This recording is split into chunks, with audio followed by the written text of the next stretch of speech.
وقتتون بخیر. علی خامنه‌ای امروز در دانشکده افسران نیروی انتظامی ظاهراً سخنانی داشتند و سکوت 2 هفته‌ای خود را شکستند.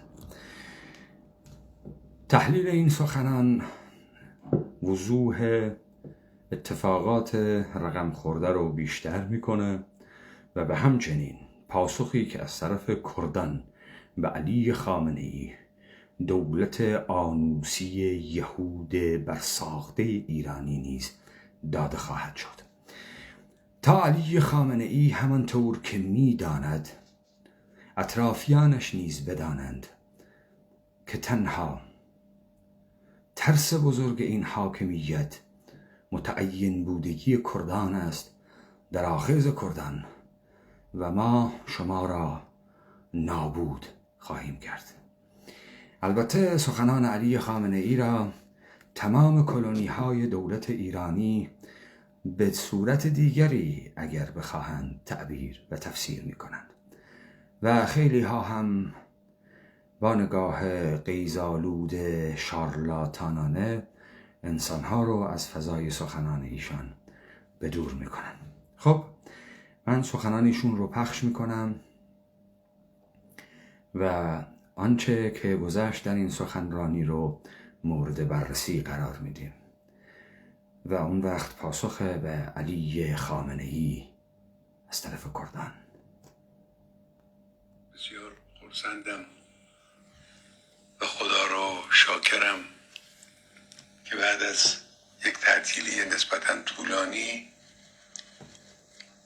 در دیدار حضوری با شما جوانان عزیز و دانش آموختگان و سردوشی بگیران امسال در این روز این توفیق مجددا دست داد. ورود چند هزار جوان به نیروهای مسلح یک مژده است.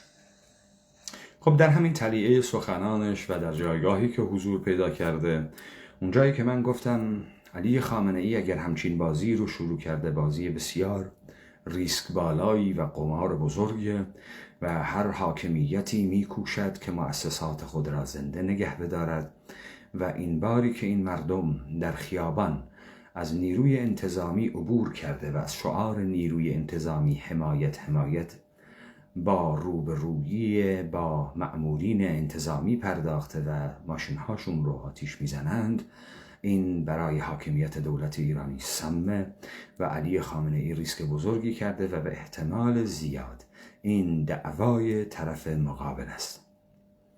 به همین خاطر علی خامنه‌ای بعد از این سکوت در دانشکده افسری نیروی انتظامی حضور پیدا می کند برای باز خریدن آبروی نداشته مؤسسات دولت ایرانی. به همچنین در همین تلیعه سخنان اشاره به پیوستن بسیار زیاد مردم به نیروهای مسلح می کند. آقای علی خامنه‌ای پاسخ کوتاهی خدمتتون بدم. اون نیروهایی که تو در اون ارگانیزیشن هایی که داری سازماندهی میکنی، نیروهای عقیدتی ایمانی آگاهی نیستن، نیروهای مزدور بی همه چیز هیچ و پوچی هستند که مجال هیچ فروش خود را ندارند الا اینکه در مؤسسات تو از تاراجی که از این سرزمین میکنی، از مواد خامی که از این سرزمین میفروشی، به استخدام تو و مزدوری تو در بیان. انسانهای آگاهی نیستن، انسانهای صاحب وجدانی نیستن، انسانهای صاحب کرامتی هم نیستند، هیچ نیروی جدی هم نیستند. شاید به واسطه قدرت حکومتی و اطمینان مؤسساتی بتوانند با مردم بی قصد بی هدف برخورد بکنند، اما در مقابل هیچ نیروی جدی هیچ مقاومتی نخواهند کرد و شما هم به زبر و زور دادگاه نظامی و به گلوله بستن افسران خاطی نمیتوانید از اینها هیچ ارتش درست و حسابی بسازید. آقای علی خامنه‌ای، این رجزخانی ها فقط به درد خودتان میخورد. تمام این ایران را به خواب غفلت برده باشید. تمام این ایران کورپریتیتان را و این سرزمین کردوار ما را در این نشئگی فرو برده باشید. ما بیداریم. بیداری ما مردم این سرزمین و آخیز کردان بزرگترین ترس تو، حکومت تو و ارباب توست.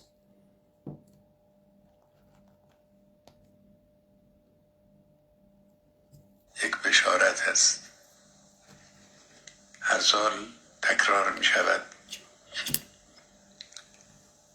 چه جوانهایی که دانش آموخته دانشگاه ها هستند و درجه افسری میگیرند و وارد میشوند، مشغول کار میشن، چه کسانی که وارد دانشگاه میشن و سردوشی میگیرن. آقای علی خامنه ای، البته این نظم کورپوریتی جهانی از این انگلها و زالوها و زائده های اجتماعی که از خون جامعه تغذیه میکنن به نام نهادهای امنیتی نظامی غافل نیست. اینها نه شخصیت اجتماعی دارن، نه در هیچ جای دنیا مورد استقبال عمومی هستند. در بین اینها هم انسانهای ریشه‌دار خانواده‌دار با تبار پیدا نمی کنید. آقای علی خامنه ای، اینها انگلهای جامعه هستند. آقایان ارتشی، آقایان نیروی مسلح، آقایان امنیتی هیچ استعدادی هم ندارن و مشغول تحصیل میشن. هر کدام به نحوی روحیه جدیدی رو به نیروهای مسلح تزریق میکنن. این ورود جوانها دارای پیام نوسازی و استحکام است. آیا علی خامنه ای، باز شعارهای الکی نده. شما اون سوراخ روزی رو گرفتی دستت، مردمان این سرزمین رو با نظام دولتیت بی همه چیز هیچ و پوچ کردی. هیچی نداره طرف، مجبور به چاپلوسی و به تملق تو بپردازه تا لقمه نانی گیرش بیاد. افغانی میگه نان که باشه نان خور زیاده. علی خامنه ای، دارنده این صدا، بدون داشتن ابزار مادی، بدون دادن وعده و بدون برساختن رؤیای فیک دروغین، انسانهایی را در این سرزمین متعین کرده است مثل خود و اپیدمی ساخته است از خود که ثابت می کند در این جهان هیچ کسی قدرت واقعی ما را ندارد. داشتن ابزار و سیل مردمان گرسنه به رو کردن به این ابزار قدرت نیست، یک چیز پوشالی است.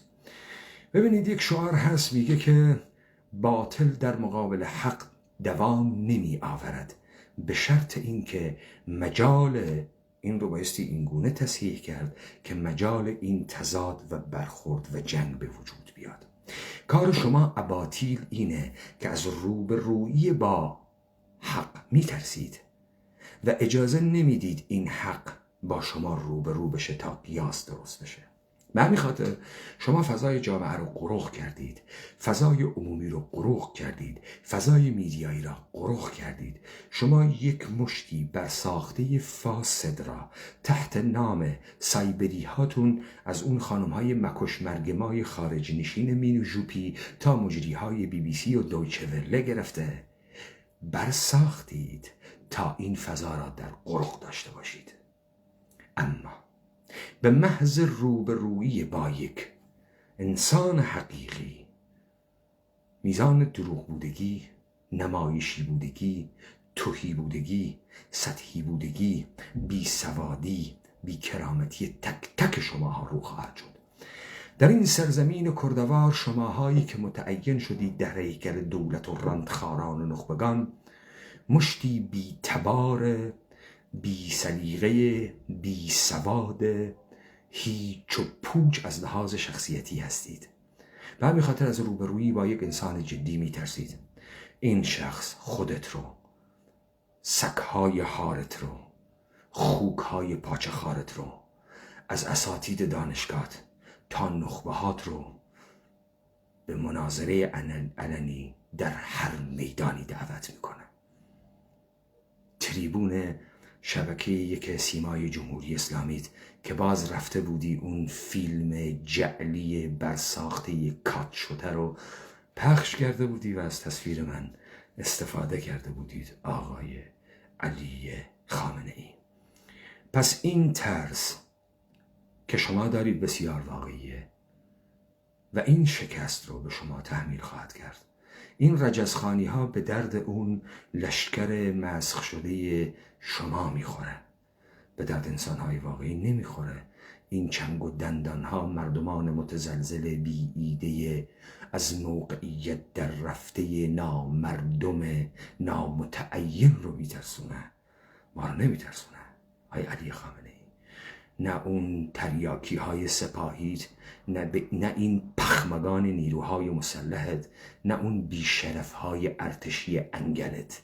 آقای علی خامنه ای، آقای علی خامنه ای، یادت نره یک فیلسوف در کنج عزلت خلوتش کاری کرد که گیوتین انقلاب فرانسه سر لویی 16 را از تن جدا کند، هیکل سیاسی پادشاه را بکشد.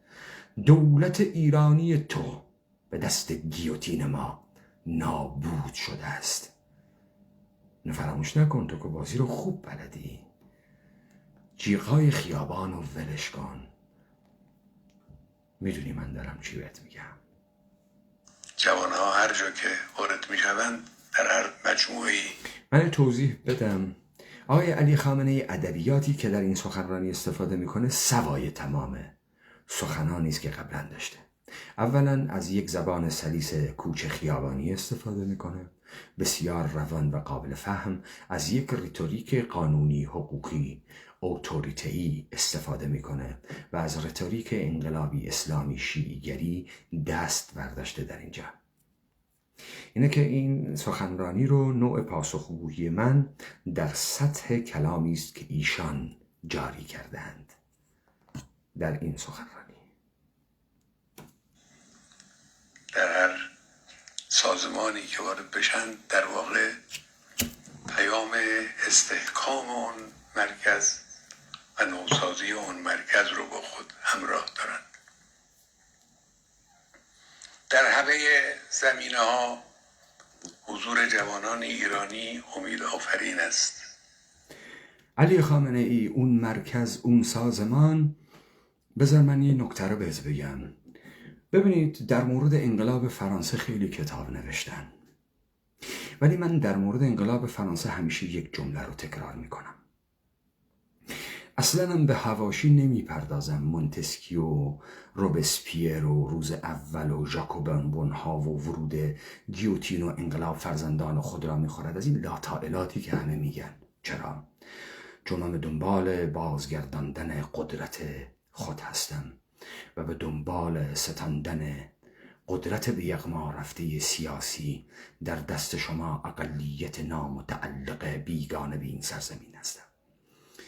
اونم اینه: زنان پاریسی وقتی به طرف کاخ ورسای میرند با نگهبانان در میفتن، نگهبانان از زنان میکشند، زنان از نگهبانان. به کاخ ورسای ورود میکنن، لویی 16 در اتاقی است، در اتاق رو باز میکنن، لویی میترسه، میلرزه. ناگهان زنان پاریسی فریاد برمیارند: زنده باد پادشاه، زنده باد پدرمان، زنده باد پادشاه. مردم فرانسه خیلی بی همه چیزان گرسنه به کار گرفته شده از مقام سیاسی پادشاه عبور نکرده بودند و همین خاطر ماها گذشت تا به مقطع گیوتین رسیدیم، تا بالاخره هم هیکل فیزیکی پادشاه را کشتند، هم با لغو سلطنت هیکل سیاسی پادشاه.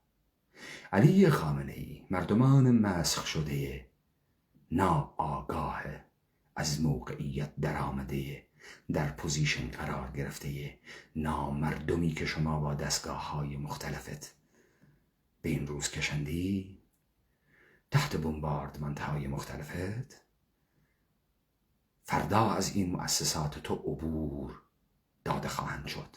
بعد میلیون‌ها کارمند این مؤسساتت جایی برای رفتن ندارند.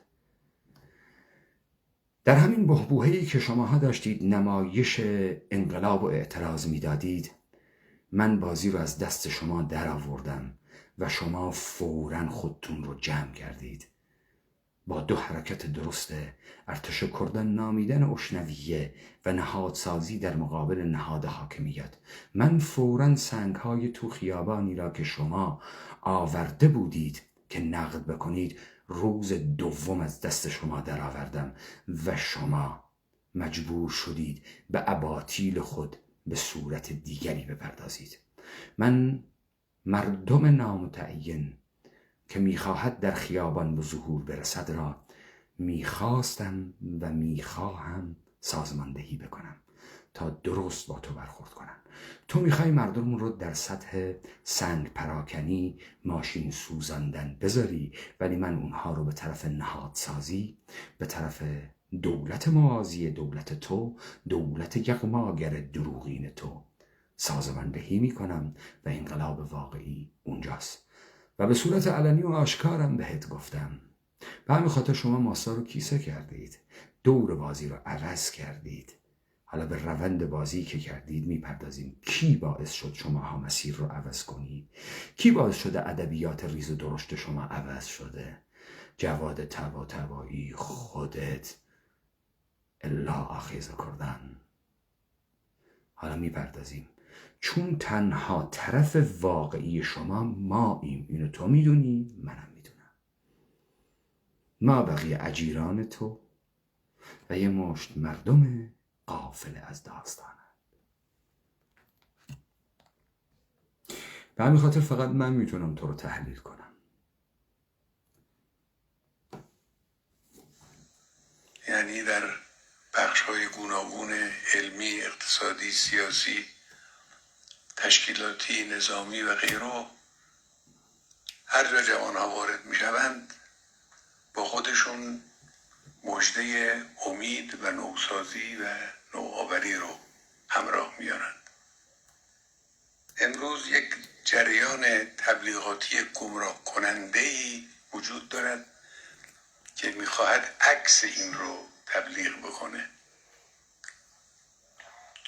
این جریان تبلیغاتی همتش اینه که وانمود کنه جوان ایرانی از ارزش‌ها گسسته است. و پس کدام ارزش‌ها آقای علی خامنه‌ای؟ آقای علی خامنه‌ای، دولت یهودی تو خیلی میخواد نشون بده که خارج از کلونی جهان سرمایه‌داری ایستاده. جهان سرمایه‌داری مناسبات اقتصادی و اجتماعی. آقای علی خامنه‌ای، تو به من بگو مناسبات اجتماعی شمایی که ساخته ای چیست؟ کمونیستیه؟ اسلامیه؟ این جامعه اسلامی شما چه شکلیه؟ اگر حجابو نداشته باشی، چوب حجابو نداشته باشی، چطوری میخوای ثابت بکنی جامعه اسلامیت؟ با چه چیزش؟ شما یه سری شواهد ظاهری داری دیگه، ریش میذاری و انگشتر عقیق دستت میکنی ولی تمام مفاهیمی که به کار میبری مال نقد چپه. سرمایه داری، استکبار جهانی، اینا که ادبیات حسین نیست هست؟ ادبیات علی بن ابی طالب هم نیست هست؟ اینا رو که از قرآن در نیاوردی؟ تو چگونه میخواستی نقد جهان سرمایه داری بکنی با دوگوله های آخوندید؟ تو میتونستی نقد جهان سرمایه داری بکنی؟ الان تو چگونه با جهان سرمایه داری در افتادی؟ با خصوصی سازی درونت، با بانک های سر معابرت، با سودهای کنان تحت نام مضاربه. سرمایه داری مناسبات اجتماعیه، مناسبات تولیده، مناسبات مصرفه. و الان تو چه فرقی داری با کشورهای دیگر؟ با آمریکا چه فرقی داری؟ فقط یک سرمایه داری متوحشتر، فشلتر و خطرناکتری. و تو میخوای این جهان رو مثلا چگونه باش روبرو بشی؟ ایماژ بدیل تو چیه؟ روسری سر دنیا بکنی؟ اینه مثلا زندگی که میخوای بیاری؟ تو اینطوری آمریکا رو نابود میکنی که روسری سر دنیا بکنی، یا مرداشون رو ریش بزنن عقیق دستشون کنن، یا سینه بزنن در تاسوعا و عاشورا؟ این بدیل جهان سرمایه‌داری توه. آیا علی خامنه ای شماها رو یابو برداشته؟ فکر میکنید با کی طرفید؟ با یه مشت تریاکی اوره‌ای نامتعین؟ با کی طرفید؟ خودگویی، خودخندی؟ تو برساخته دست حاکمیتی خودت. علی خامنه ای در کشوری که سنت فرمان برداری ندارد. ببینید شما وقتی میگید اروپا سنت دموکراسی دارد، اروپا سنت قانونی دارد، به این معناست که اروپا سنت فرمان برداری دارد. هیچ فضلی درش نیست. یک رعیت در اروپا خود را رعیت ابن رعیت ابن رعیت ابن میداند، یک پادشاه خود را پادشاه ابن پادشاه ابن پادشاه ابن میداند. لذا یک رعیت هیچ وقت آرزوی پست پادشاه را نمی کند. به این رو به ما فروختن، بهش میگن سنت دموکراسی. هیچ رعیتی سودای پادشاه بودن ندارد. یک کنتس یک کنت تا ابد و دهر کنت است، نسلا در نسل. اما در سرزمین ما همه خود را شاه میدانند. ما سنت فرمان برداری نداریم. خودمون قانون وضع کردیم، خودمون قانون خودمون رو اجرا کردیم در آیین کردن علی خامنه ای. این اون کلاپس بزرگی که شما تو این سرزمین کردید. شما یک مشت یهودی تبار، گرجی ارمنی تبار، هندی پارسی تبار، ترک تبار نامتعلق به این سرزمین. به همین خاطر علا رقم رفتارهای ظاهری آن کنچز کردی خیلی از این کردان شما رو بدجوری دچار مشکل کرده.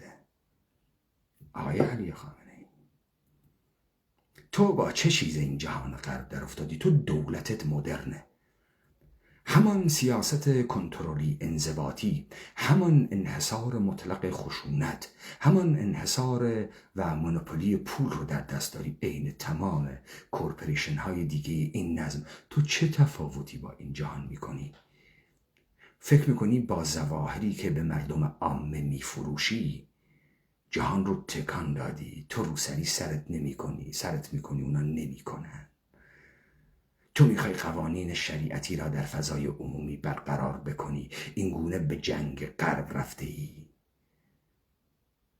آقای علی خامنه ای، تو زیر نظر صندوق بین‌المللی پول نیستی؟ تو از این سازمان تجارت جهانی گدایی نمی کنی؟ نفتت رو به دلار نمی فروشی؟ نفت فروشی و خام فروشی نمی کنی؟ در سیستم تریدی که قانونهاشو اینها گذاشتند شرکت نمی کنی؟ آقای علی خامنه ای، چگونه با این جهان میخوای در بیفتی؟ به همین راحتی دشمنی اسرائیل میکنیم و تو دشمن اسرائیلی، یا تو دشمن اروپا بودی و حالا مقتدا صدر دچار مرگ ایدئولوژیکت کرده و ما دچار مرگ ایدئولوژیکت کردیم. آقای علی خامنه ای،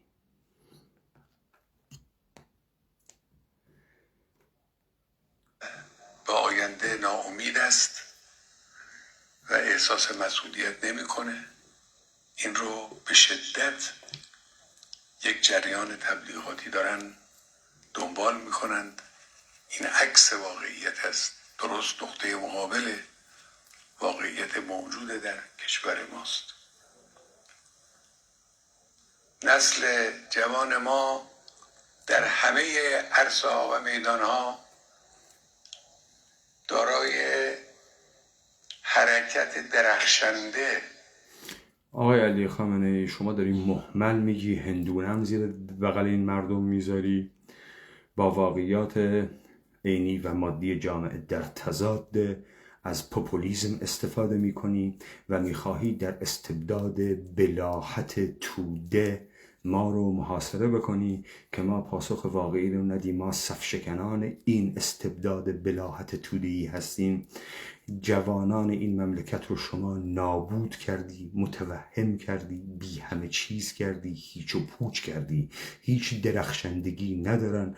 هر روز اینها رو چوب میزنید، منحرف میکنید، متوهمتر میکنید و در نابودی و مطلق دارن دست و پا میزنن. آقای علی خامنه ای، تو اینو میدونی، جوانها هم میدونند که به همین خاطر دارن گله اون سرزمین رو رها میکنند و در میرند.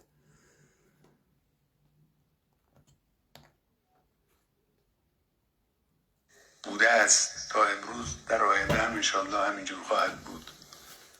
چه در دفاع از میهن، چه در دفاع از امنیت، چه در کمک به جبهه مقاومت در کل منطقه، در همین حرکت عظیم و مقدس دفاع از حرم، چه در خدمات اجتماعی، چه در پیشرفت‌های علمی که شما نگاه میکنید در هر نقطه پیشرفت‌های علمی در واقع بر دوش جوان هاست. اونا هستند که پیشران این حرکتند. چه در همه آیینه های مذهبی، این راهپیمایی اربعین، چه میلیون ها جوان ایرانی که رفتند راه نجف و کربلا رو طی کردند و چه میلیون ها جوانی که در خود کشور در شهرها به عنوان آیا علی خامنه ای، پیمان حیدری در آخیز کردان به شما میگوید شما بزرگترین جعل تاریخ و جنایت تاریخ را به نام شیعه گرایی کرده اید. شیعه در سرزمین ما در اقلیت است، در همین قلمرو کورپریتی ایران یهودی برساخته. و ما اولین کاری که میکنیم این سرشماری را میکنیم و این دروغ بزرگ تاریخی و این شیادی بزرگ یهودیان و نظام سلطه را برملا خواهیم کرد. شیعه‌گری شما چونان نزیسم بایستی مورد محاکمه تاریخی واقع بشه در جنایت عظیمی که بر علیه این سرزمین و مردمان این سرزمین کرده است، در نابودی که از پیکر انسان کردی کرده است. ما شیعه‌گری تو را به دادگاه خواهیم کشید. ما ابعاد این جنایت بزرگ را روشن خواهیم کرد. علی خامنه ای، نمایش های میادینی و 1 میلیونی و 2 میلیونی ما را نه میترساند نه گول میزند. ما این سرشماری رو میکنیم، این حسابرسی رو از شما میکنیم. یک بار برای همیشه تکلیف من را با این ایدئولوژی خطرناک برساخته یهودیتت به نام شیعه‌گری که بر علیه عروبه قیام کرده بودید، بر علیه کردیت قیام کرده بودید تا این سرزمین کردان را و خاورمیانه اعراب را از چنگان ما در بیاورید و بهای بسیار سنگینی تحمیل کردید بر این مردمان. ما این شیعه‌گریت رو محاکمه خواهیم کرد علی خامنه ای.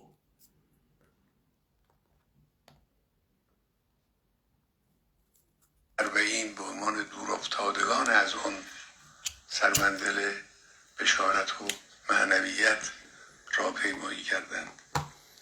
چه در میدان تولید و ابتکار که خبرهای اون رو در تلویزیون مشاهده میکنید که هر روزی در یک بخشی از بخش‌های تولید کشور، صنعت کشور، خبرهای تولید رو باید در تلویزیون مشاهده بکنن یا در آمار درآمد ناخالص ملی یا در حسابهای بانکی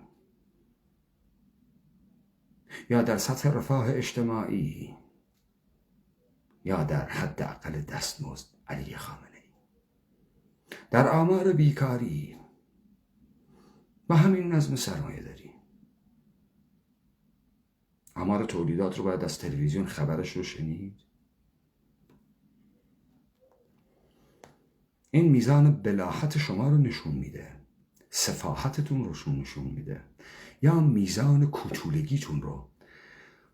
چرا ما در این جهان نظام سلطه را به زیر میکشیم؟ چون این جهان مودای شما کوتوله های سیاسی است. در این جهان ما آدم قد بلند، هیکل بلند بالای یک رهبر و رجل بزرگ سیاسی نداریم. آقای علی خامنه‌ای، و شماها در این حد و قواره نیستید. نه از آمریکاتون تا تو نوکر در اینجا قد برافراشته ما سایه سنگینی به روی شما انداخته. آقای علی خامنه‌ای،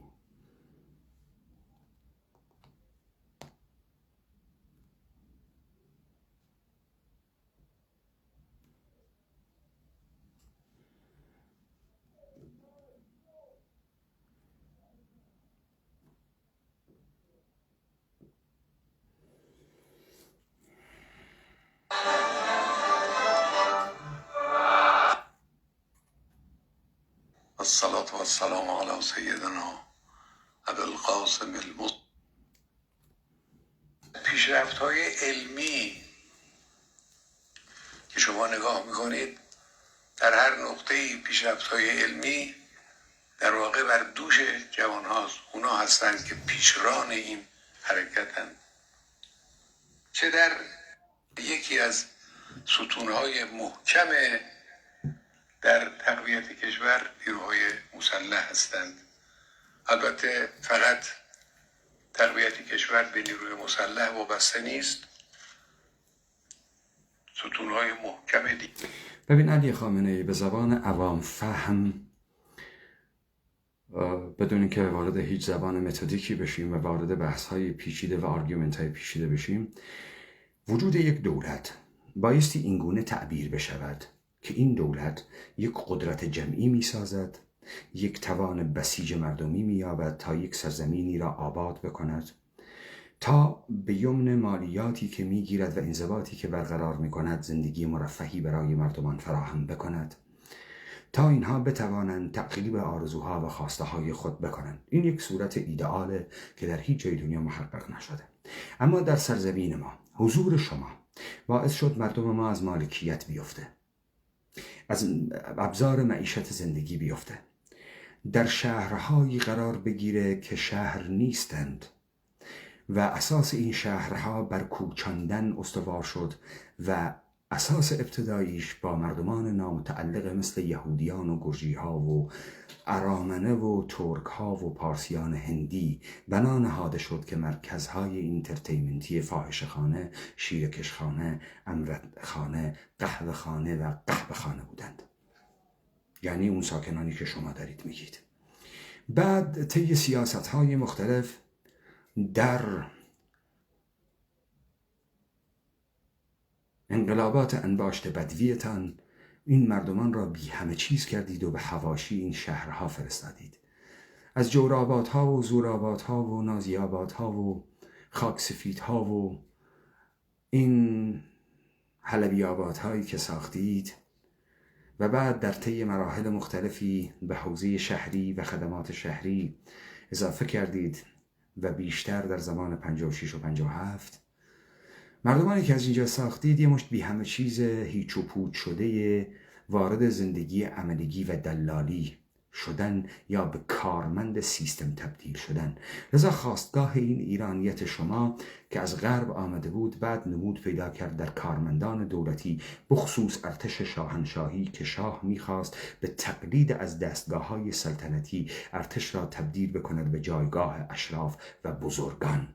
به همین خاطر به این ارتشی خیلی بها میداد، باشگاه افسران میگذاشت، رتبات آنچنانی میداد، به کشورهای اروپایی میفرستاد و اینها رو بهشون یک وجه دیگری میداد. آقای علی خامنه‌ای، زیر دست دولت‌های شما و سیستم دولتی شما مردمان سرزمین ما کوچولو شدند، سخیف شدند، از بزرگی افتادند، عادت کردند به رعیتی، خو گرفتند به سخیف بودگی، به چاپلوسی و تملق افتادند، دوچار چندگانگی های شخصیتی شدند، با خود به صلح بر نخواستند. طرف با یه مشت تناقضات با خودش زندگی میکنه، با خود دروغگوش، با خود چاپلوسش، با خود بی اخلاقش، با خود بی وجدانش برای یک لقمه نان. این انسان نه آرامش داره نه زندگی داره، دوچار مرگ جانی شده است و خیلی پیشتر دوچار مرگ سفید و سیاه شده. حالا بعضی موقع شما تو خیابون هم مرگ سرخ را بهش نشان میدید. آقای علی خامنه ای، این مردم در نبود دولت تو از این گرسنه‌تر نمیشن، از این مفلوکتر و تو سری خورده تر و برباد رفته تر نمیشند و مرگ رو به شیوه های مختلف تجربه نخواهند کرد. شما چه ترسی میخواید تو دل این مردم بذارید تحت نام کشور و قلمرو کشور؟ چه ترسی؟ مثلا تو نباشی چه اتفاقی میفته؟ سیستم دولتی تو نباشه چه اتفاقی میفته؟ یکی نیست نفتو بدزده، یکی نیست پولاش رو به صورت رانت ببره، منابعش رو تاراج بکنه، وجود خودش رو تاراج بکنه، با قوانینش بی همه چیز و هیچ و پوچش بکنه. برو آمار مرگ و میر و زائده ها و خساراتی که برای این مردم تحمیل میشه در محقق نشدن خودشون رو تعقیب بکن. آقای علی خامنه ای، این دولت شما چه ضرورتی داشت؟ چه ضرورتی داشت؟ شما حتی نتوانستید و ظرفیت این را نداشتید که اگر نیروی کار میخواستید جامعه سرمایه‌داری درست کنید، کارخانه ها نیروی کار و سرمایه متغیر میخواستند و بایستی اینها رو از معیشت قدیمی خود میانداختید، وقتی به شهرها آمدن ظرفیت استخدامی اینها رو نداشتید و همین خاطر یه مش چپول میگن طبقه کارگر هم نیست در اون جامعه، همه دلالن. با مشاغل بی تعریف دارن زندگی میکنن، تهیدستان شهریان، دستفروش کنار خیابانند، ابداع مشاغل سخیف میکنند. آقای علی خامنه ای، بعد تو نمیگی ضرورت کوچاندن این مردم به این شهرها چه بود؟ برای چی شما اینها رو بی همه چیز کردید؟ چرا از مالکیت انداختید؟ چرا از وضعیت معیشت خود دور کردید؟ تو که مثل بریتانیا نیرو کارخانه نمیخواستی، تو که کارگر برای مستعمرات جدید نیو انگلند و آمریکا نمیخواستی. تو برای چت بود؟ تا حالا اگر نباشی حال این مردم بد میشه. ضرورت دولت و قانون تو چیست؟ کدام یک از این اهداف رو متحقق کردی جز بی همه چیز کردن و مطیع کردن این مردم؟ شما دارید این مردم رو عین حیوانات تربیت میکنید، عین تربیت کردن اسب، عین تربیت کردن سگ که خوب بگیره تربیت بشه به فرمان برداری، بپذیره جایگاه سخیفش رو، قبول بکنه اونجاست. با سیاست های مختلف این کار رو کردید. آقای علی خامنه‌ای، تو یه مشهدی یلاقبای بیتبار رفتی تو تهران نشستی، وقتی در مورد سرزمین ما صحبت میکنی میگی کردهای ما، احیانا کسی به تو نمیگه مشهدی ما. رفتی تو تهران نشستی فکر میکنی که به ضرب و زور دستگاه‌های مؤسساتی صاحب این مملکت شدی. احیانا این مملکت تحت نام قانون و حقوق شهروندی منو تو رو برابر میکنه. بعد تو چرا فکر میکنی برابرتری؟ تو چرا فکر میکنی لایقتری و این جمال توه؟ تو توش دخل و تصرف میکنی تا من احساس غریبگی بکنم؟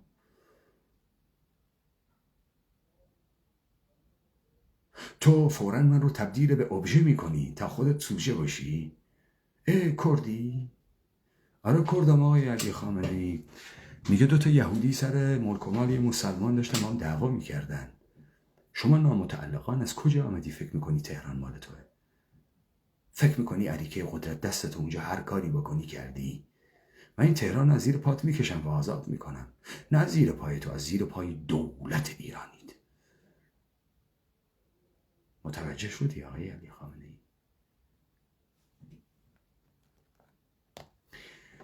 همونطوری که بغداد رو از زیر پات کشیدیم تهران رو هم از زیر پات میکشیم. همونطوری که دوچار مرگ ایدئولوژیکت کردیم دوچار مرگ بروکراتیکت میکنیم. همونطوری که دین انحصاری رو از دست در آوردیم دولت انحصاری هم از دست در میاریم. اربابت خوب تشخیص داده بود، با 2 عنصر کردیت و عروبه نمیشه در افتاد، علل خصوص کردیت که بدیل جهان انقیاده.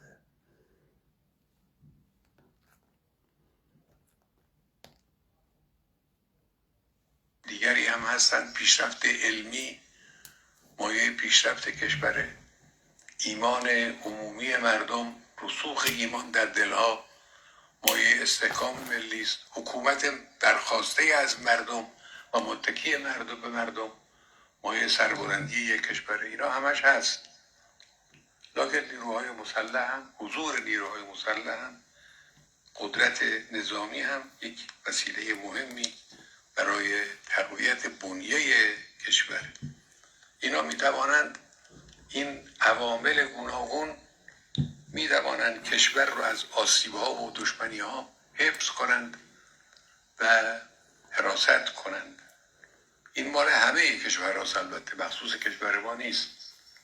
همه کشورها احتیاج دارند به این ابزارهای استحکام. لکن کشوری مثل کشور ما که با دشمنان قلدر و زورگو مثل آمریکا و امثال اینها روبرو، کشور شما با کشور قلدر و زورگو، آمریکا میخواد چه کار بکنه به تو؟ تو خوشش نمیاد چون تو حجاب گذاشتی. من که به توضیح دادم که آمریکا یه نرم افزار داره، یه ایده داره به اسم نئولیبرالیسم، برخواسته و امتداد لیبرالیسم کلاسیک با شعار دموکراسی و ایندیویدوالیسم و این چیزهایی که شنیدی. کدام یک از این چیزهای آمریکایی رو تو نداری؟ کدام یک نداری؟ تفکیک قوا، دولت مدرن، تمرکز قدرت، مونوپولی پول، کدام یک از اینا رو نداری؟ بی همه چیز کردن مردمان جامعه، قدرت رو از دست مردمان در آوردن، به نمایندگی سپردن، کدام یک از اینها مال خودته؟ کدام یک از اینها علی خامنه‌ای مال خودته؟ مال شیعه گریته؟ بعد چرا آمریکا بایستی این نظمی رو که خودش ساخته از بین ببره؟ تو داری خامفروشیاتو میکنی. از مردمان سرزمین ما سرمایه های متغیر بی همه چیز هیچ. اروپایی ها بی همه چیزن. شما ما رو هم هیچ و پوچ میکنید. یعنی بی شخصیت میکنید. یعنی از لوث انسانی کلن پاک میکنید. چیز بدی انسان بودن. حیوان بودگی مطلق خیلی خوبه. تا ما آمادگی پذیرش هر تجاوزی رو داشته باشیم. حالا مردم ما، مردم مالک سرور آزاد ما در تمامی دنیا پراکنده شدن. از قرنیه چشم فروشی و اعضای بدن و ارگانهای بدن فروشی، از واژن فروشی و ارائه خدمات جنسی تا چاپلوسی و نوکری و خدمات سخیف خود را به تمام بازارهای جهانی رساندند. مشاغل مختلف در خود فروشی پیدا کردن، استعداد بسیار خوبی پیدا کردن. دیگه هیچ وقت فکر نمی کنند که مقام فاخر انسانی داشتند و انسانهای بزرگی بودند و تمامیت قدرت رو میخواند. تو براشون آدرس‌های انحرافی ساختی. تربیتشون کردی که کوچک شدن. خیلی کوچک شدن. خودشونو گم کردن. آقای علی خامنه‌ای.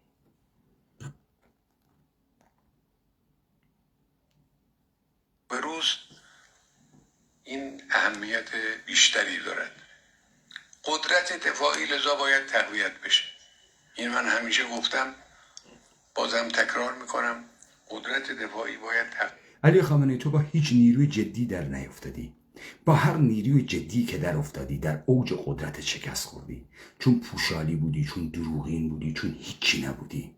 تو زورت رو به روی یک مشت مردم نامتعین ناسازماندهی شده بی ایده میکشی. فکر می‌کنی قدرت داری؟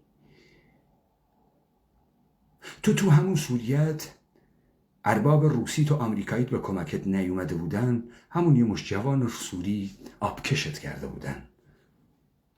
تو همین عراقت به کمک ارباب آمریکاییت نبود، سایه صدام حسین خواب رو بر شماها آشفته کرده بود. شما اگه جنگ کویت نبود 10,000 کیلومتر مربعتون از مهران و دهلوران و نفت شهر در دست صدام حسین بود و خودش تخلیه کرد. آقای علی خامنه‌ای، تو با هیچ نیروی جدی هیچ جا درگیر نشدی. بذار با نیروی جدی درگیر بشی. وقت میزان اوری تریاکی های ابزار حکومتی و نهاد حکومتیت رو میبینیم. آقای علی خامنه‌ای، تو با نیروی جنگی روبرو نشدی، قصد کرده باشه طور بیگانه رو از اون پاستور با تیپا بیرون بندازه. وقتی این نیروی جدی باش روبرو شدی، وقت تقابل با این نیرو رو خواهید فهمید چقدر هزینه برداره برات و توانش رو نداری باش روبرو بشی. در شرایط نبودن یک حریف جدی معلومه رجزه های علکی هم میخونی، معلومه. تقویت بشه، بخشی از سوی بیرون نیروهای مسلح، بخشی از سوی درون نیروهای مسلح. من به این دومی میپردازم. مسئولان نیروهای مسلح باید راهکارهای نو و روزآمد برای تقویت نیروهای مسلح در پیش بگیرن که از جمله اونها هوشمندسازی در آموزش‌ها، در ابزارهای نظامی است که الحمدلله شروع شده در نیروهای مسلح ما، لکن خیلی میدان کار هنوز بازه. امروز هوشمندسازی به علی خامنه‌ای بذار 2 تا درس بهت بدم. علی خامنه‌ای، میدونی چه چیزی جلوی جنگ ویتنام رو گرفت؟ افکار عمومی آمریکا. میدونی آغاز جرقش کجا بود؟ دادگاه های تریبونال برتراند راسل و سارت. جنبش جهانی که افکار عمومی حکامان کشورها رو تغییر داد و هیچ ساپورتری نداشت و سربازای آمریکایی وقتی از ویتنام برمیگشتن مورد تف و لعن آمریکایی ها واقع می شدن و حاکمیت آمریکا ترسید. ببینید، اینی که این حکامان میان بمب اتم به رخ میکشند و هواپیمای بی سرنشین و یه مشت دلقک به نام ارتشی، این تا زمانی است، این برای این سحر و جادوست که مردم قصد نکنند.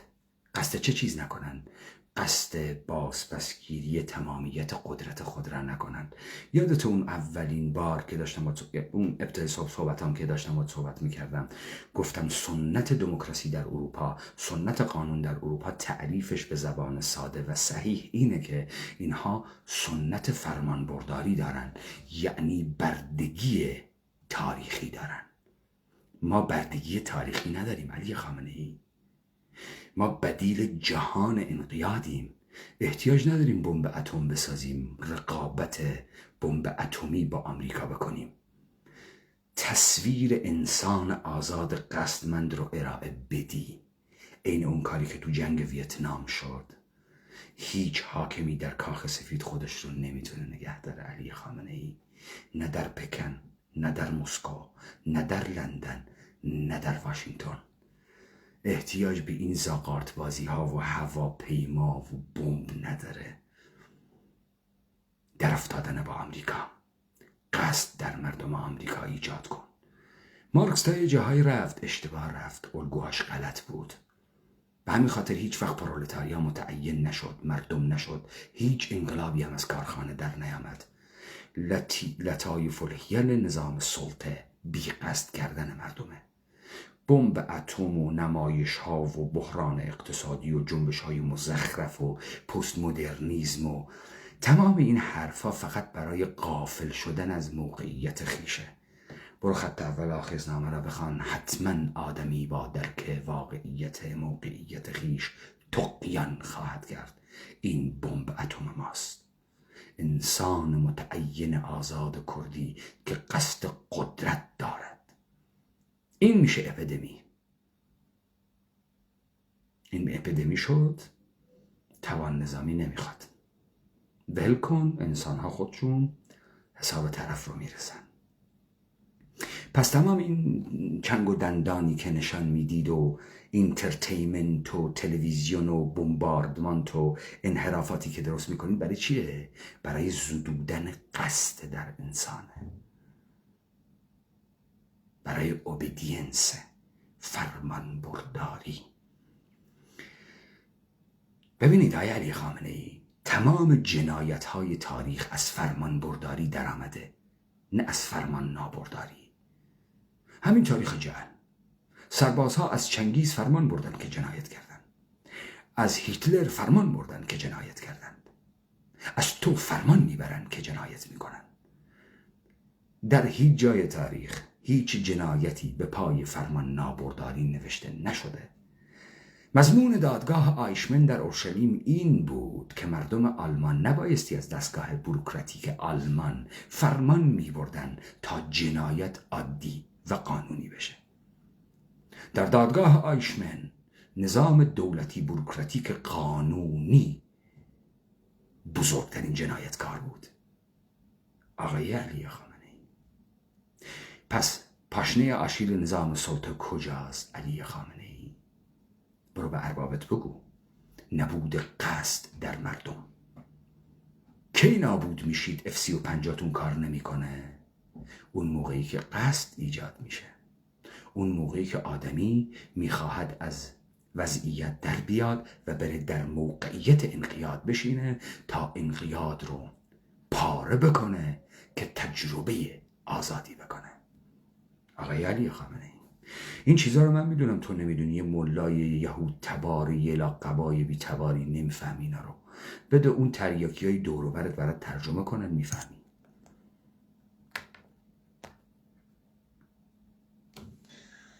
تمام حرکات نیروهای مسلح از جمله ابزارهای نظامی، سلاح و حتی مهمات امروز یکی از مسائل مهمه، یا پیشرفت‌های پژوهشی و علمی در نیروهای مسلح، این تقویت نیروهای مسلح است. یا طراحی کاملا درسته. تفنگ نخجیر ته‌پر درست کردید 20 کیلو وزنشه، لولش هم زنگ میزنه. ته‌پر، یه تفنگ ته‌پر. خیلی پیشرفته بزرگی کردید. بازی‌های پیچیده جنگ ترکیبی، امروز جنگ‌های دنیا جنگ‌های ترکیبی است. میدونید جنگ‌های ترکیبی علی خامنه‌ای گوش کن، ما اگه یه ابزار قدرتمندتری می داشتیم که چون قرخکاری نداریم بر ثروت جمعی، این ابزار قدرتمند نیست تا شما رو به عقب برونیم. ما اگه یه تلویزیون قدرتمند می داشتیم تمام این جنگ‌های ترکیبی رو تو پاچتون می کردم. علی خامنه‌ای، بهت گفتم بمب اتم نمیخواد، قصد میخواد. بهترین اسلحه قصده. کسی که سلیقه توان این رو داره که این قصد رو ایجاد بکنه، تمام این لاطائلات تو رو باطل میکنه. جنگ ترکیبی، جنگ ترکیبی برای متوهم کردن مردم، گیج کردن مردمه که به این نقطه نرسن که من دارم میگم.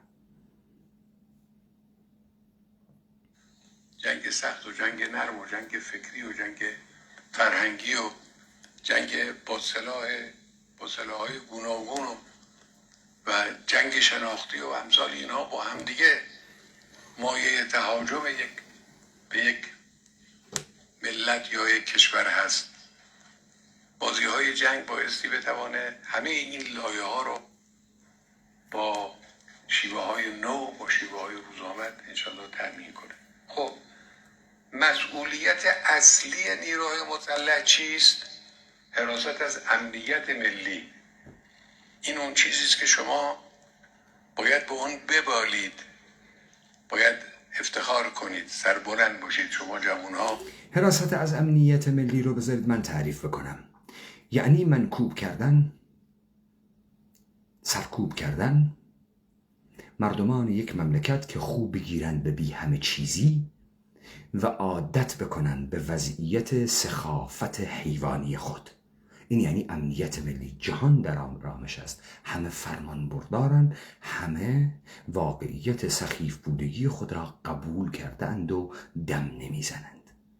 این بهش میگن امنیت. ولی اگر هر کسی در اینجا ادعا بکنه آدمه، ادعا بکنه ظرفیت‌های انسانی داره که بایستی محقق بشه و شکوفا بشه و آزادی او در جمع و در جامعه سیاسی متولد میشه، باید خفه بشه. این کارو کی میکنه؟ سگای انگل مسلح. راست میگه. به این میگه امنیت. امنیت رو از منظر خودش داره میگه.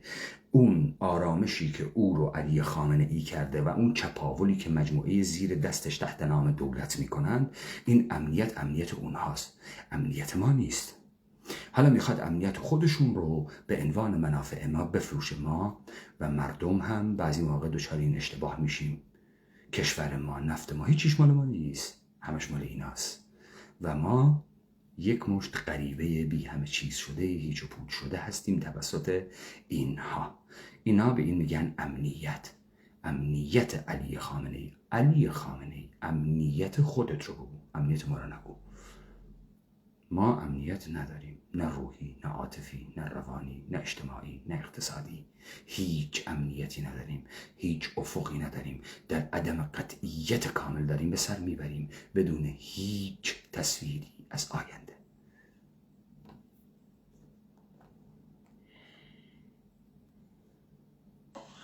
که تازه وارد این راه شدید، نیروهای مسلح مسئولیتشون مسئولیت امنیت عمومی کشوره. امنیت یعنی چه؟ امنیت زیرساخت همه ابعاد زندگی یک جامعه است. پدر سوخته کلاه بردار، زیرساخت ابعاد زندگی یک جامعه است. درست میگی، کاملا درسته. به همین خاطر مردمان سرزمین ما جامعه نیستن. این تعین جامعه در کجاست؟ کدام جامعه؟ جامعه ای که کاری به کار تو نداره، فضای عمومیش رو قرخ کردی، از دستش در آوردی، تنظیم کردی روابط بین انسانها رو با مبادله و پول سخیفشون کردی. این اون امنیتیه که تو میگی. راست میگی، اینا رو خواستی تا مناسبات اجتماعی و سیاسی و اقتصادی رو بربسازی که ساختی. تمام شبکه توزیع کالا در دست تو، سپاه پاسدارانت، راندخورهای دولت یهود ایرانیته. مجموعه شبکه قاچاق و مافیا تمام دست خودته.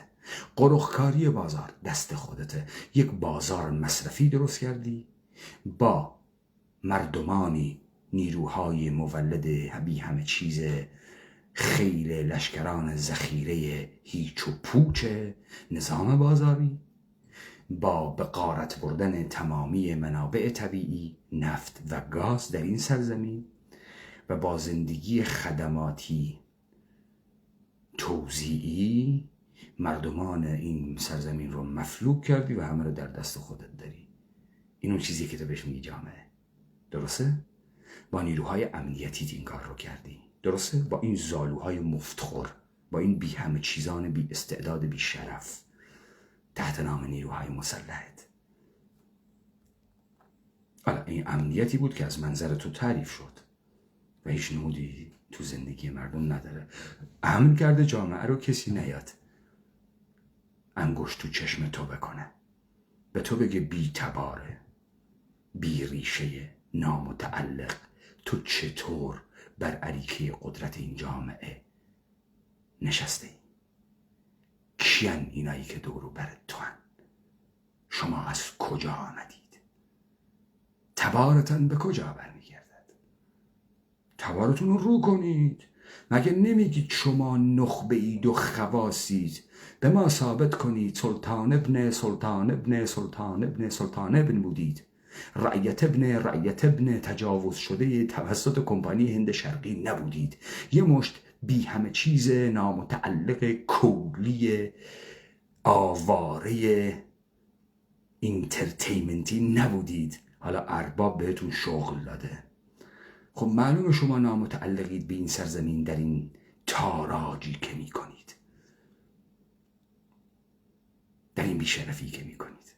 معلومه شما نامتعلقید.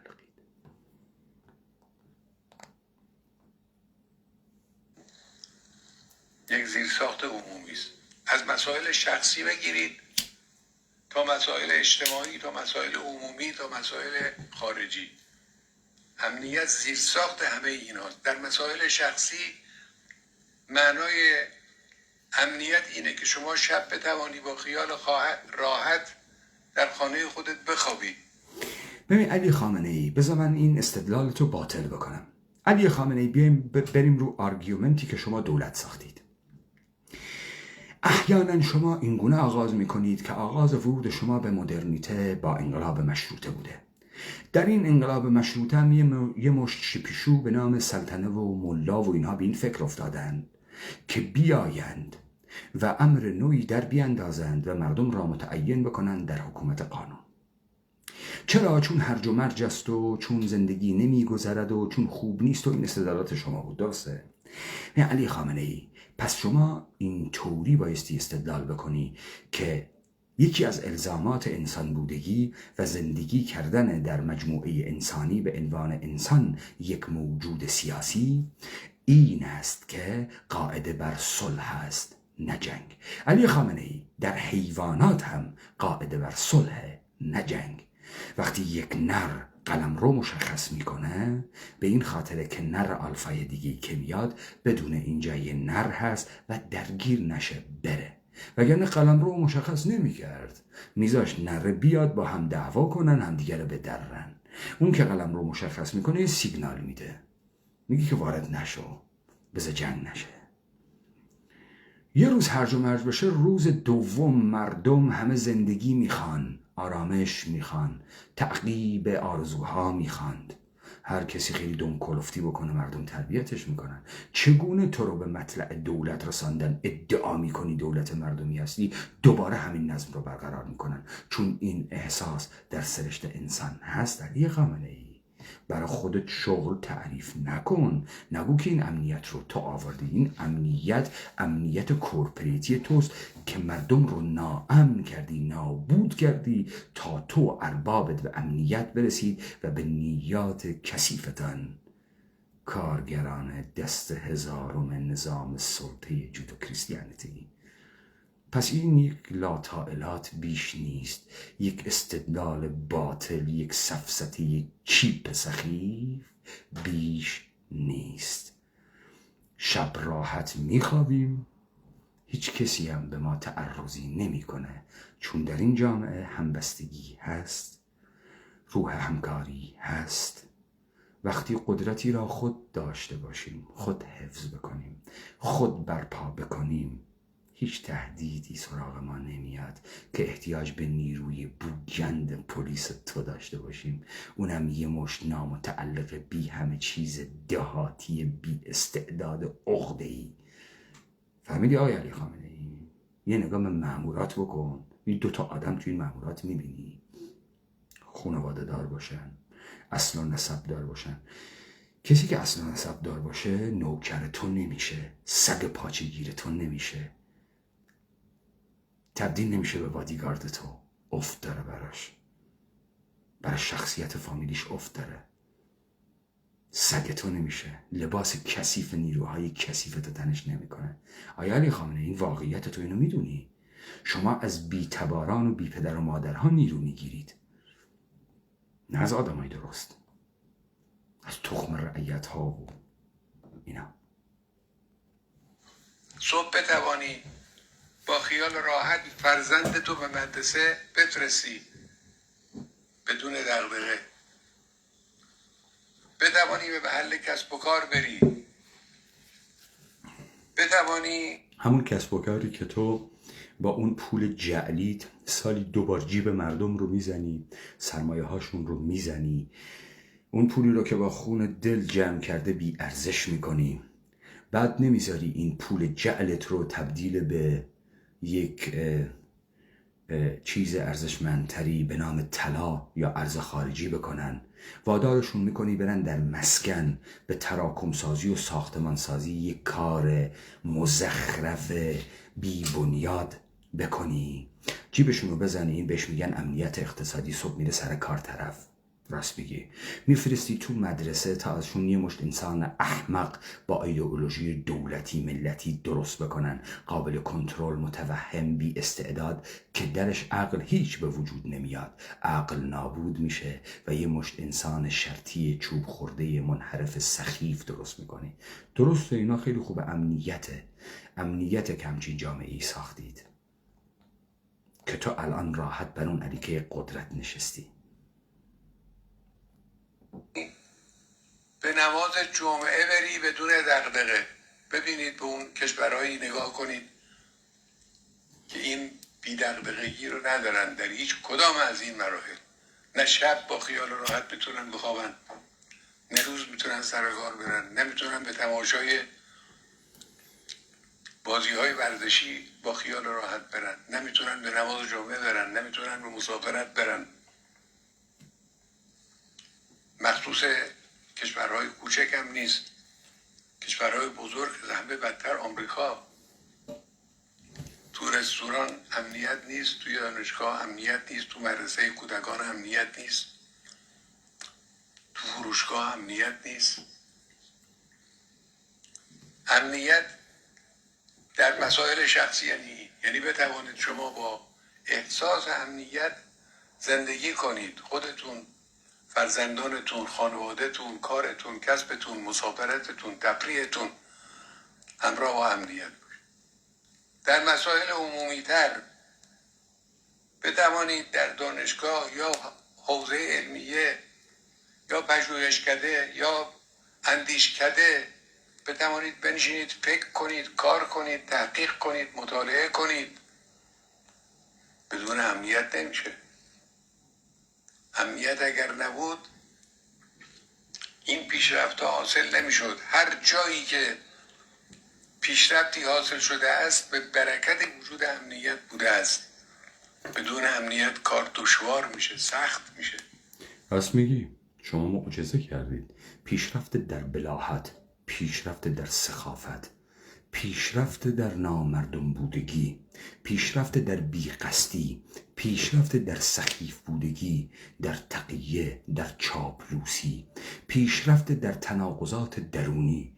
عالی، پیشرفتتون عالیه. فقط شما میتونستید از مردمان آزاد سرور سرزمین ما همچین انسانهایی بسازید. واقعا پیشرفت کردید و این به یمن مؤسسات و نهادهای دولتی و قرقکاری بود که در این زمینه ها اربابتان براتان کرد و به دست شما سپرد.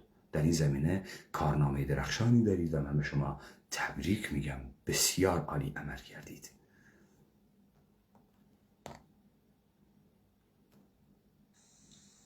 تا سرمایه گذاری اقتصادی بخواهید برای پیشرفت اقتصادی کشور سرمایه گذاری کنید، بدون امنیت نمیشه. ترانزیت بدون امنیت نمیشه. تولید بدون امنیت نمیشه. امنیت زیرساخت همه این چیزها. خب کسی که معیشتش بر اینها میگذره، علی خامنه ای، خودش امنیت رو تولید میکنه. پس اگر امنیت نباشه به دوگوله های تو سرایت کرده که اینطوریه. به عقل تمامی اینهایی که کاسبی میکنن، در راه و تراوری هن، عرضم به حضور شما در مشاغل روزمره خود میخواهند ادامه حیات بدهند، میدانند که امنیت میخواهند، لذا ابزار امنیت رو فراهم میکنن. احتیاجم ندارند که تو تبدیل بشی به شحنه خودخوانده. این اجازه نمیدن. همونطوری که الان در خیلی از این کشورهایی که تو اسم بردی، اینها کمپانی های خصوصی سیکیوریتی دارن، دیوارن در دیوار میکشند در شهرهای مختلف، مثل اون لواسانی که تو داری. بعد گیت میذاری برای شهرکاش، بعد نیروی انتظامی VIP خدمات میده. در هیچ جای دنیا پلیس خدمات VIP با پول نمیده. ادعای ملی بودن نهادی بکنی و تو اون لواساناتت ویلا رو به فروش بذاری با خدمات VIP نیروی انتظامی. تمام اونایی که این فعالیت ها رو میکنند که با سوار بر امنیت است، آن چیزی که اسمش بایستی امنیت باشه، خودشون درست میکنن آدم ها مثل هر چیز دیگری. همونطوری که تو داری میبینی در این نظام سرمایه داری کالا میدره و سرزمین ها رو در مینورده و مرزهای جغرافیایی رو به رسمیت نمیشناسه، پاره میکنه و میره. همونطوری که میبینی کارگر سرمایه متغیر بی همه چیز برای به فروش رساندن خود مرزها رو در هم میکوبه و میره. داری میبینی تو همون تهرانت طرف پا میشه با پای پیاده با قاطر از تو دریا قاچاقی خودشو میرسونه به کشور اروپایی، در مینورده مرزها رو. اگه چیزی لازم باشه مردم بخوان بکنند به وجود میارند. آقای علی خامنه ای احتیاج نداره تو اون بالا بشینی یه مشت سگ بی تربیت بی خانواده بیاری تحت نام نیروهای مسلحت که براشون ایجاد امنیت بکنه. اگر لازمه نان خوردن من و تجارت من برقراری امنیت باشه، این امنیت رو برقرار میکنیم.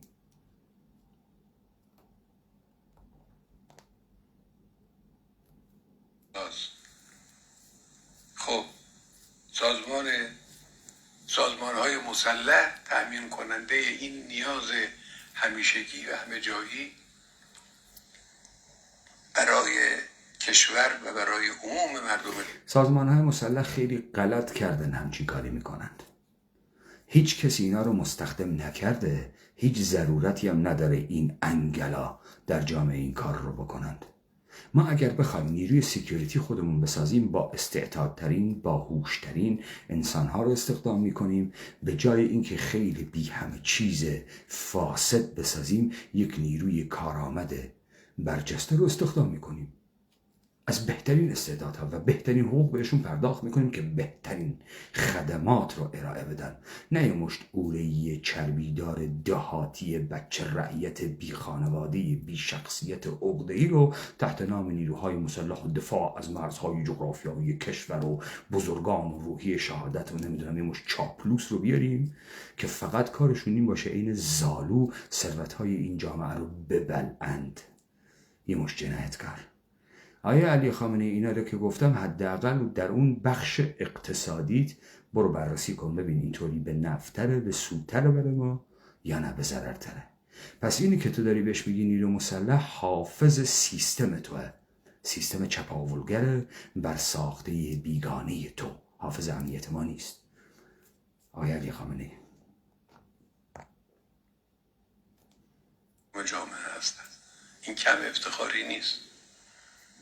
ارتش یک جور، سپاه یک جور، سازمان انتظامی یک جور، بسیج یک جور، هر کدام به نحوی تامین کننده امنیتن. اون کسی که به پاسگاه پلیس حمله میکنه به امنیت کشور حمله میکنه.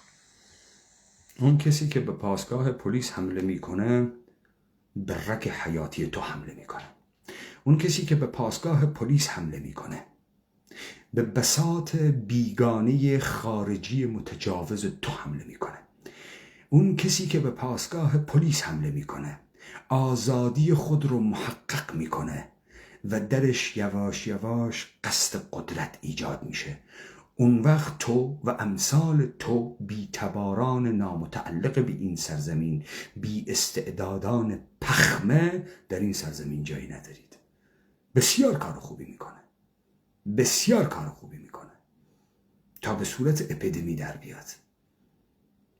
آگاهی علی خامنه ای با این حرفای تو نیست، با در شرایط قرار گرفتنه. این مردم الان با گوشت و پوست و خونشون دارن احساس میکنن توسط مؤسسات تو نابود شدن. به همین خاطر این پیزوری های تو که اینا رو هدایت شده آورده بود تو خیابون که یه مش شعار سخیف بدن، شعار با عمل فرق میکرد. زن، زندگی، آزادی، طرف داشت با تیپا پلیس رو جر میداد. دیدی که فقط طرف نمیتونست خودش گزارش بده. تو میرفتی یه مشت مکش مرگ مای هدایت شده رو با شعار فیلم برداری میکردی میدادی BBC پخش کنه، لگدای تو خیابون رو نشون نمیدادی تحت چه شعاری میاد بیرون. از اون تصویر میترسی، سوار بر اون لگدهای شعار بی محتوای سخیف رو میکردی. اونی که به پاسگاه تو لگد زد تجربه آزادی کرد که بزرگترین لذت بشری و این تجربه رو بایستی تداوم بده.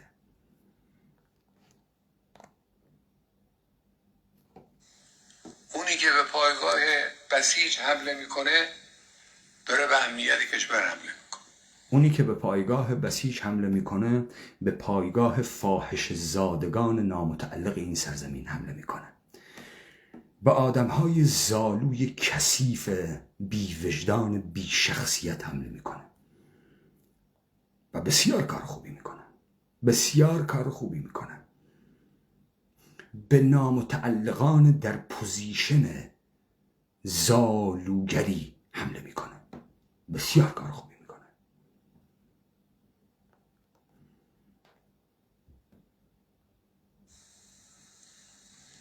اونی که در اظهارات، در سخنرانی، در گفتگوها ارتش رو یا سپاه رو مورد طعن قرار میده و امنیت کشور داره. اونی که در سخنرانی ها به ارتش سپاه میتازه کار بسیار درست، بنیادین، انسانی و کردی میکنه. از مؤسسات کثیف تو عبور میکنه تا تجربه آزادی بکنه.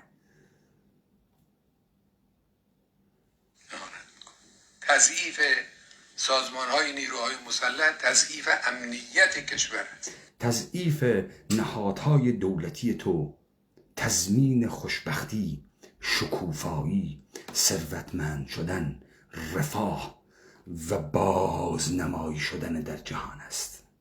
آقای علی خامنه‌ای.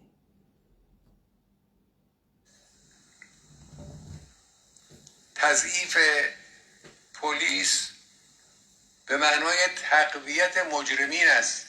تضعیف پلیس به معنای از بین رفتن جرم است. اگر بزهکار نباشد، اگر قاچاقچی نباشد، اگر دزد نباشد، پلیس تو معنا ندارد. لذا تو خود مجال این کارها رو درست میکنی تا دستگاه پلیس تو معنا داشته باشد. اگه پلیس تو نباشد، میزان اخلاق در جامعه بالا میره. هر نفری با مسئولیت در جامعه حضور پیدا میکنه. از اونجایی که مسئولیت امنیت خود و خانواده خود را دارد، مسئولیت امنیت دیگران و خانواده دیگران را هم میپذیرد. در نتیجه روح همکاری و جامعه سیاسی به وجود خواهد آمد. تضعیف پلیس تمرین انسان بودگی و در جامعه انسانی زیستن و مشارکت در امر سیاسی کردن است. علی خامنه‌ای. در نتیجه نبود پلیس از بین رفتن اکثریت بزه‌ها و جنایات است. آقای علی خامنه‌ای.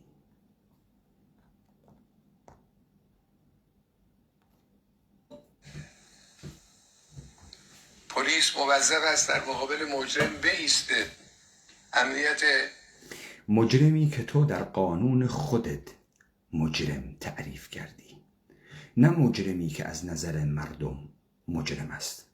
آقای علی خامنه‌ای، تو قوانین رو بر اساس منویات خود نوشته ای، اجرا می کنی تا وضعیت مردم ما در بی همه چیزی، در غفلت از خود و غفلت از موقعیت خود بماند.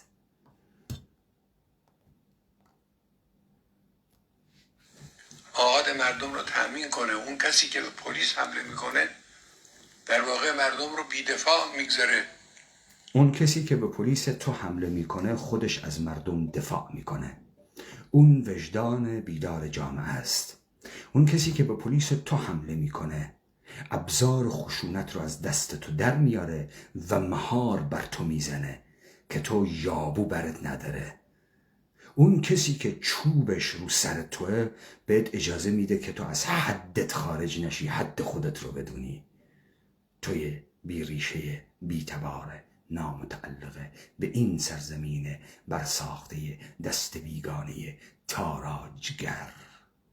تو خود توطئه‌ای، عین توطئه‌ای، نمود توطئه‌ای. در مقابل مجرمین، در مقابل اراذل و اوباش، در مقابل دزد، در مقابل زورگیر. دزد بزرگ تویی، زالوهاتن، مؤسساتتن. دزد بزرگ تویی با چاپ اسکناست. دزد بزرگ تویی با بلعیدن زمینهای اون سرزمین. دزد بزرگ دولت توه با گرفتن مالیات. دزد بزرگ تویی با قرق منابع طبیعی. دزد بزرگ تویی آقای علی خامنه‌ای.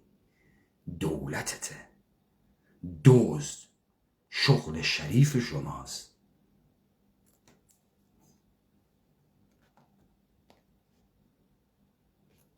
گیر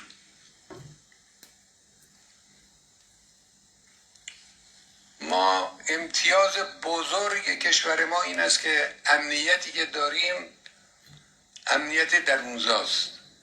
فرق داره که یک کشور خب امنیت درونزا چیز خوبیه. امنیت درونزا یعنی این که آحاد مردمان این سرزمین در حفظ امنیت خود میکوشن، لذا هر جا احساس ناامنی از دولت تو بکنن بایستی دولتت رو ادب کنن و نابود کنن. من قبول دارم این حرفو، چیز خوبیه. پس تمام این چیزایی که گفتی بد بود خوب بود، چون درونزاست. چون جایی که میبینی یه عقده‌ای دهاتی رو آوردی کردی نیروی نظامی رو سر یه بچه داره میزنه، همونجا همون مردم باید بگیرن جرش بدن و جرش میدن. از اینجا یواش یواش مردم بودگی حتما به ظهور خواهد رسید. آقای علی خامنه‌ای حرفی که میزنی شمشیر دولبه است. اینجا با ما طرفی، با انسان حقیقی انقلابی قصدمند. از این لاتعالت نمیتونی بگی، از این حرفا و رمالی های یهودی نمیتونی بکنی. ما مردمان خودمون رو خیلی بهتر از تو میشناسیم. میدونیم نقطه جوششون کجاست. میدونیم چطوری در این سرزمین نابودتان کنیم. بری یک ملتی از درون خود با نیروهای خود با قدرت خود با اندیشه و فکر خود برای خودش امنیت ایجاد کنه، یا یکی از بیرون بیاد بگه من برای شما امنیت ایجاد میکنم، شما رو حفظ میکنم. خب تو الان که تناقض گفتی که حالا زدی تو دهن خودت یهودی. مگه الان تو نگفتی من از بیرون آمدم نیروی مسلح درست کردم و نهاد درست کردم تا تو شب راحت بخوابی؟ بعد تو میگی درونزاست و تمام مردم جامعه دارن این کارو میکنن. امنیتم اونجوری نیستی که از بیرون بیا. تا کجا اومدی؟ تا کجا اومدی این شغل رو برای خودت تعریف کردی؟ کی این شغل رو به تو داده؟ کی گفته بیای همه چیز رو قرق کنی؟ سرزمین رو قرق کنی، زمینهاش رو قرق کنی، منابعش رو قرق کنی، مناسبات اجتماعی رو بر اساس مبادله تنظیم بکنی، یک کاغذ رنگ کنی به نام پول تومن بدی دست این مردم، تمام ثروت این مردم رو با این ارقام تاراج کنی. کی این شغل رو به تو داده علی خامنه‌ای؟ به دولتت داده؟ کی داده اینا رو؟ کدام مردم در کجا متعین شد که اینا رو به تو داد؟ آحاد این مردم. کلاه گشاد چیه سر این مردم میذاری؟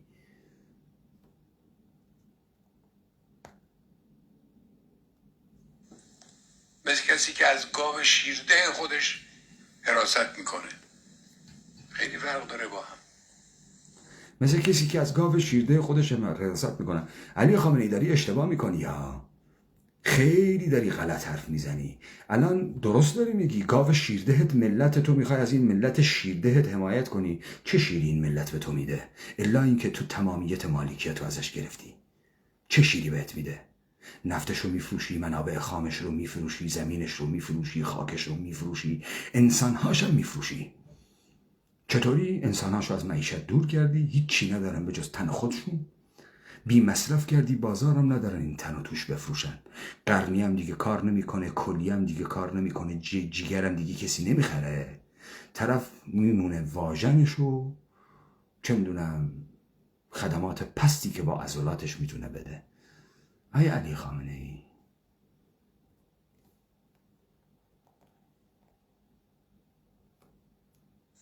امنیت ما در اونجاست. ما به هیچ کس برای امنیت خودمون متکی نیستیم. نه راست میگی، نه اصلا. تو گاز اشکاور نمیخری از بریتانیا، تو باتوم نمیخری از آلمان، تو شکر نمیخری از آلمان، نه اصلا. نه نیرو ضد شورش نداری، نه این سگ نمیترسی از مردم، فضای عمومی رو نمیخوای قرق کنی، نمیخوای نظم امنیتی تربیت شدگی به سر مردمان ما بدی تحت نام پلیس های مختلف. آقای علی خامنه‌ای شما پدیده مدرنی، تو پدیده اسلامی نیستی. گشت ارشاد پدیده مدرنه. نظم پادگانی، تربیت کردن مردم برای فرمان برداری پدیده مدرنه. آقای علی خامنه‌ای نه هیچ ربطی به اسلام نداره. پلیس های دولت های دموکراتیک خیلی دقیقه ترن از پلیس های تو. اینا نظم های انقیادی هن. علی خامنه ای، تو همه اینها رو از اربابت میگیری، بهت میده. ما به نیروی خداداد، به لطف الهی، به توفیق پروردگار، به پشتیبانی ولی عصر ارواحنا فدا، به پشتیبانی ملت، به ایستادگی مسئولان نیروهای تمامی این ترهاتی رو که گفتی در این مردم قصد حاکمیت ایجاد بشه نمیتونه جلوش بگیره. از امام زمانت گرفته تا ولی عصرت تا پشت گرمت به این ملت، کافیه در این ملت قصد ایجاد بشه بگه توی بیتبار و نامتعلق کوچانده شده به این سرزمین از کجا آمدی و این سرزمین مال ماست. اگه این قصد ایجاد شد نه ولی عصرت میتونه جلوش رو بگیره، نه اون خدایی که داری ازش استمداد میکنی، نه اون وردهای جادویی و رمالی که داری میخونی. خودت هم میدونی هیچی نیست. تمام این حرفا رو میزنی قصد ایجاد نشه. تا من فکر نکنم اون قدرت مال منه، من باید بیام تو رو یقه کنم و توله های دور و برت رو با تیپا بریزم تو دریا تا این قصد ایجاد نشه. ولی عصر و امام زمان و گاز اشکاور و نیروی سگ پلیس و نیروی سگ ارتش و برای یه مشت مردمانه از همه چیز ساقط شده، کوچک شده، خار و خفیف شده، تحقیر تاریخی شده. فقط میخوای این قصد رو بکشی. همین تمام کارت اینه، این قصد رو بکشی و من نمیذارم بکشی. گذشت، پاشنه آشیل درست تشخیص داده شده، تو هی حواله میدی به حاشیه، هی میفرستی سراغ چیزهای سخت. به همین راحتیه. یه تصمیمه. دیگه نمیخوام بی همه چیز باشم، دیگه نمیخوام عادت بکنم به سخافت، دیگه نمیخوام دارای تناقضات درونی باشم. من با من سخیف، من با من چاپلوس، من با من چوب خورده، من با من تن به تجاوز داده نمیتونم زندگی بکنم یک عمر. با تکلیفم با خودم مشخص بشه، با خودم همگن بشم تا بتونم زندگی کنم. آیه علی خامنه ای.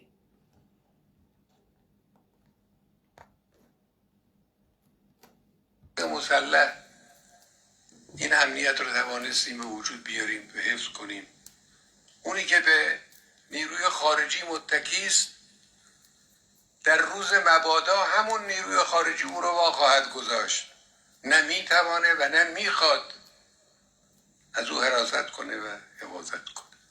خب این جملاتی درباره مسائل نیروهای مسلح، اینا رو به یاد داشته باشید، افتخار کنید، دنبال این حرکت کنید، کارتون رو کاری مطابق رضای خدا بدانید، برای خدا در این کار دنبال کنید. و اما چند جمله درباره حوادث. اون خدایی که با توی دزد نامتعلق بیشرفه از تو بیشرفتره. اون خدایی که در دزدیها و چپاول روح انسانی و آزادی تو شریکه از تو بیشرفتره. اون خدایی که تو داری آبروش حراج میکنی اگر واقعی بود تو رو جرت میداد رو همون منبر. که من انسان توان تحمل ندارم تو کثیف منو با خودت شریک کنی. چطور این خدا اینو از تو قبول میکنه، از زالوهای دور و برت قبول میکنه؟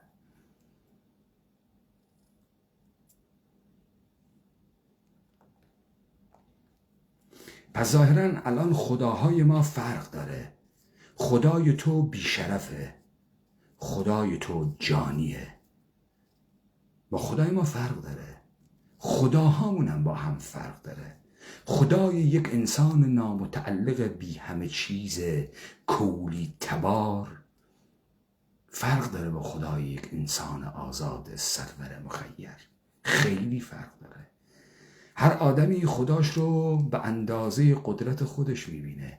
خدای شما خیلی سخیف و جنایتکاره، ولی خدای ما یک نمودی بزرگتر از ما بایستی باشه، در بزرگی، در عظمت در سروری، در گشاده دستی، در شرافت.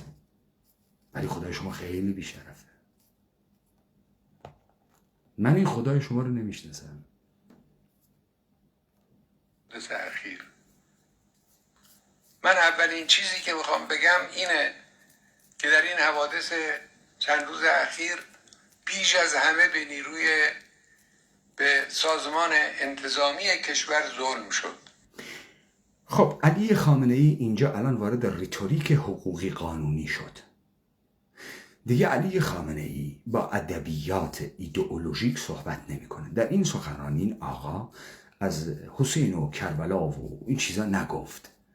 داره رو همون ادبیات ارباب یهودی مسیحیش، ادبیات دولت قانونی و دولت مستقر قانونی و مؤسسات قانونی و اینها داره صحبت میکنه. حالا بعد علی خامنه‌ای فکر میکنه که کسی در این سرزمین نمیتواند آن چیزی را که نامش مشروعیت گرفتن برای این مؤسسات و این حکومت است به چالش بکشه. علی خامنه‌ای، تو این ایران برساخته کورپوریتیتی یک لحظه فضای باز سیاسی رو نمیتونی تحمل بکنی. نه تو، نه انوان و انصارت، نه این ایران بازهای ایران شهریت، نه این دوغوله‌دارهای دانشگاهی بی سواد پخمت. شما بایستی حتما یه حکومت سرکوبگر داشته باشید تا هر ذهن پرسشگری رو خفه بکنید.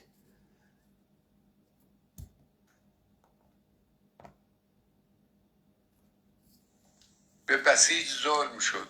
آخه به ملت ایران ظلم شد. آخه ظلم کردن. البته ملت، کی ظلم کرد؟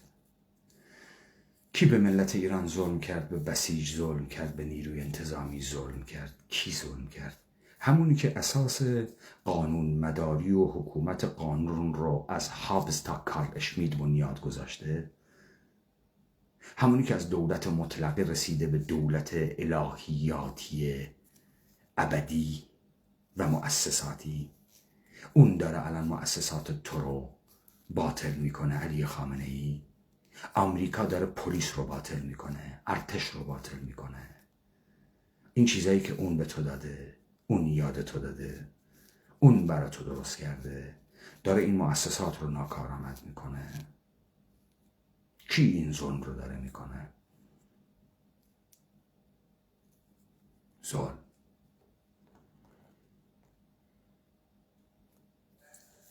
در این حادثه هم مثل حوادث دیگه قوی ظاهر شد. کاملا قوی. مثل همیشه، مثل گذشته. در آینده هم همینجور خواهد بود. بله همین طوریه. الان من توضیح میدم چطوری قوی ظاهر شدی، در آینده هم چگونه خواهد بود. تمام اینها برنامه ها و پروژه های خودتونه. حالا بهت میگم در روای صحبتات که میگی این پروژه چه بود و به کجا میرسه. علی خامنه ای، این رجزخانی های شما تا زمانی امکان داشت که ما نبودیم. تو هم خودت خوب میدونی این یه مشت پیزوری که دارن برات تبلیغ میکنن، همتون یه طرف، این صدای انسان انقلابی قسمند یک طرف.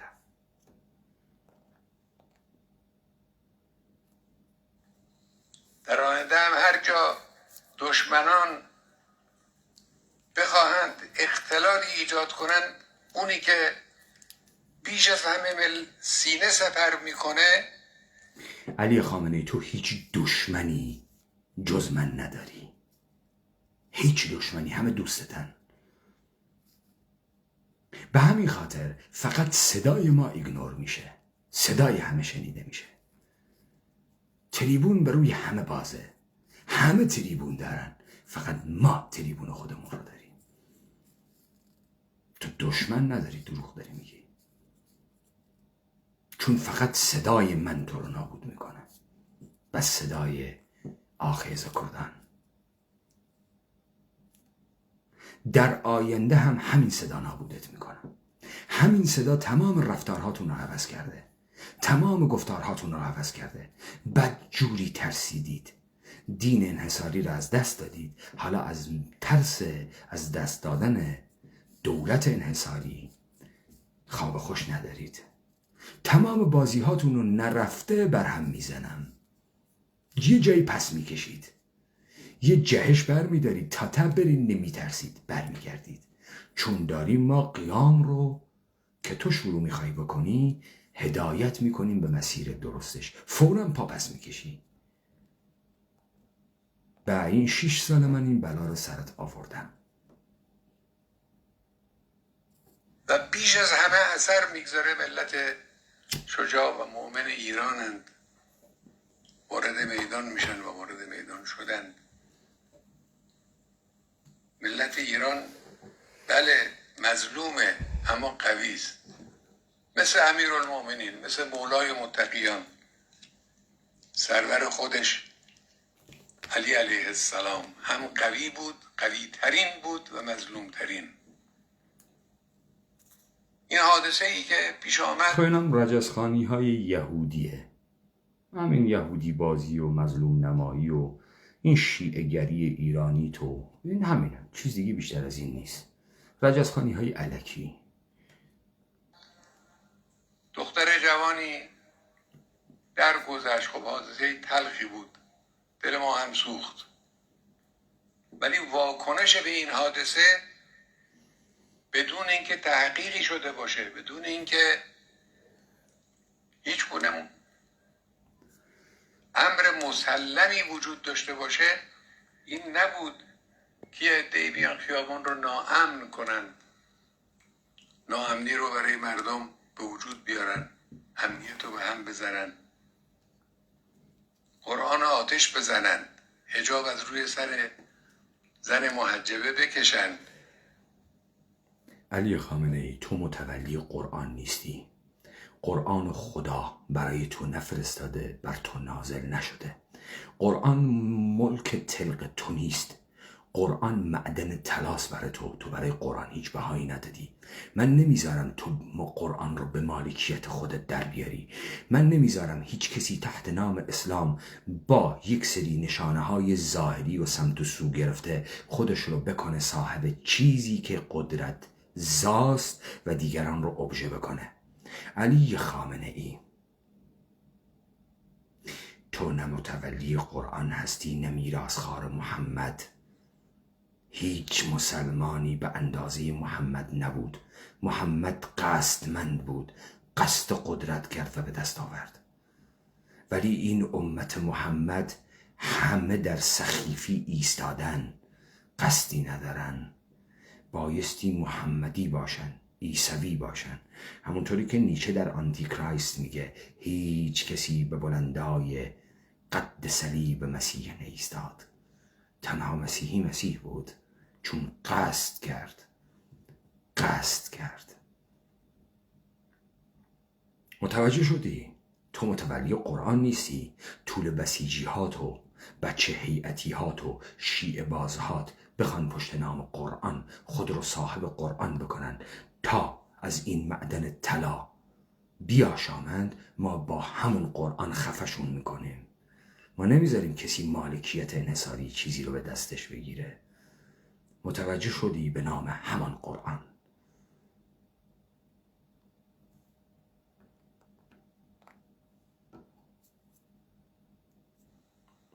مسجد حسینیه رو با آتش بکشن، بانک رو با آتش بکشن.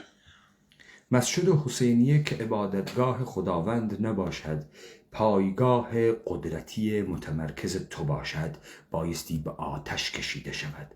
مسجد جای خلوت و عبادت انسان‌هایی است با معبودی که میپندارند و دوست دارند. جای توی زالو و دخالت تو نیست. تو حافظ مسجد نیستی. تو نور ایمان به قلب هیچ کسی نمیتابانی. تو هم یک انسان غذاخور توالت روه، شب هجل روی، لختم میشی مثل مردم. هیچ مقام فاضل برتری نداری. از پس یک معاشقی شبانه بین پدر و مادرت به وجود آمدی. علی خامنه ای، دارای تمام ضعف‌های این مردمان هم هستی. ترسو، بزدل، خود بزرگ پندار، دچار توهم، تمام اینها هم داری. فقط عادت کردی خودت رو بکنی متولی چیزی، دیگران هم در غفلت به وادی ابژگی برن. دیدی من به اجازه نمیدم بشی صاحب قرآن؟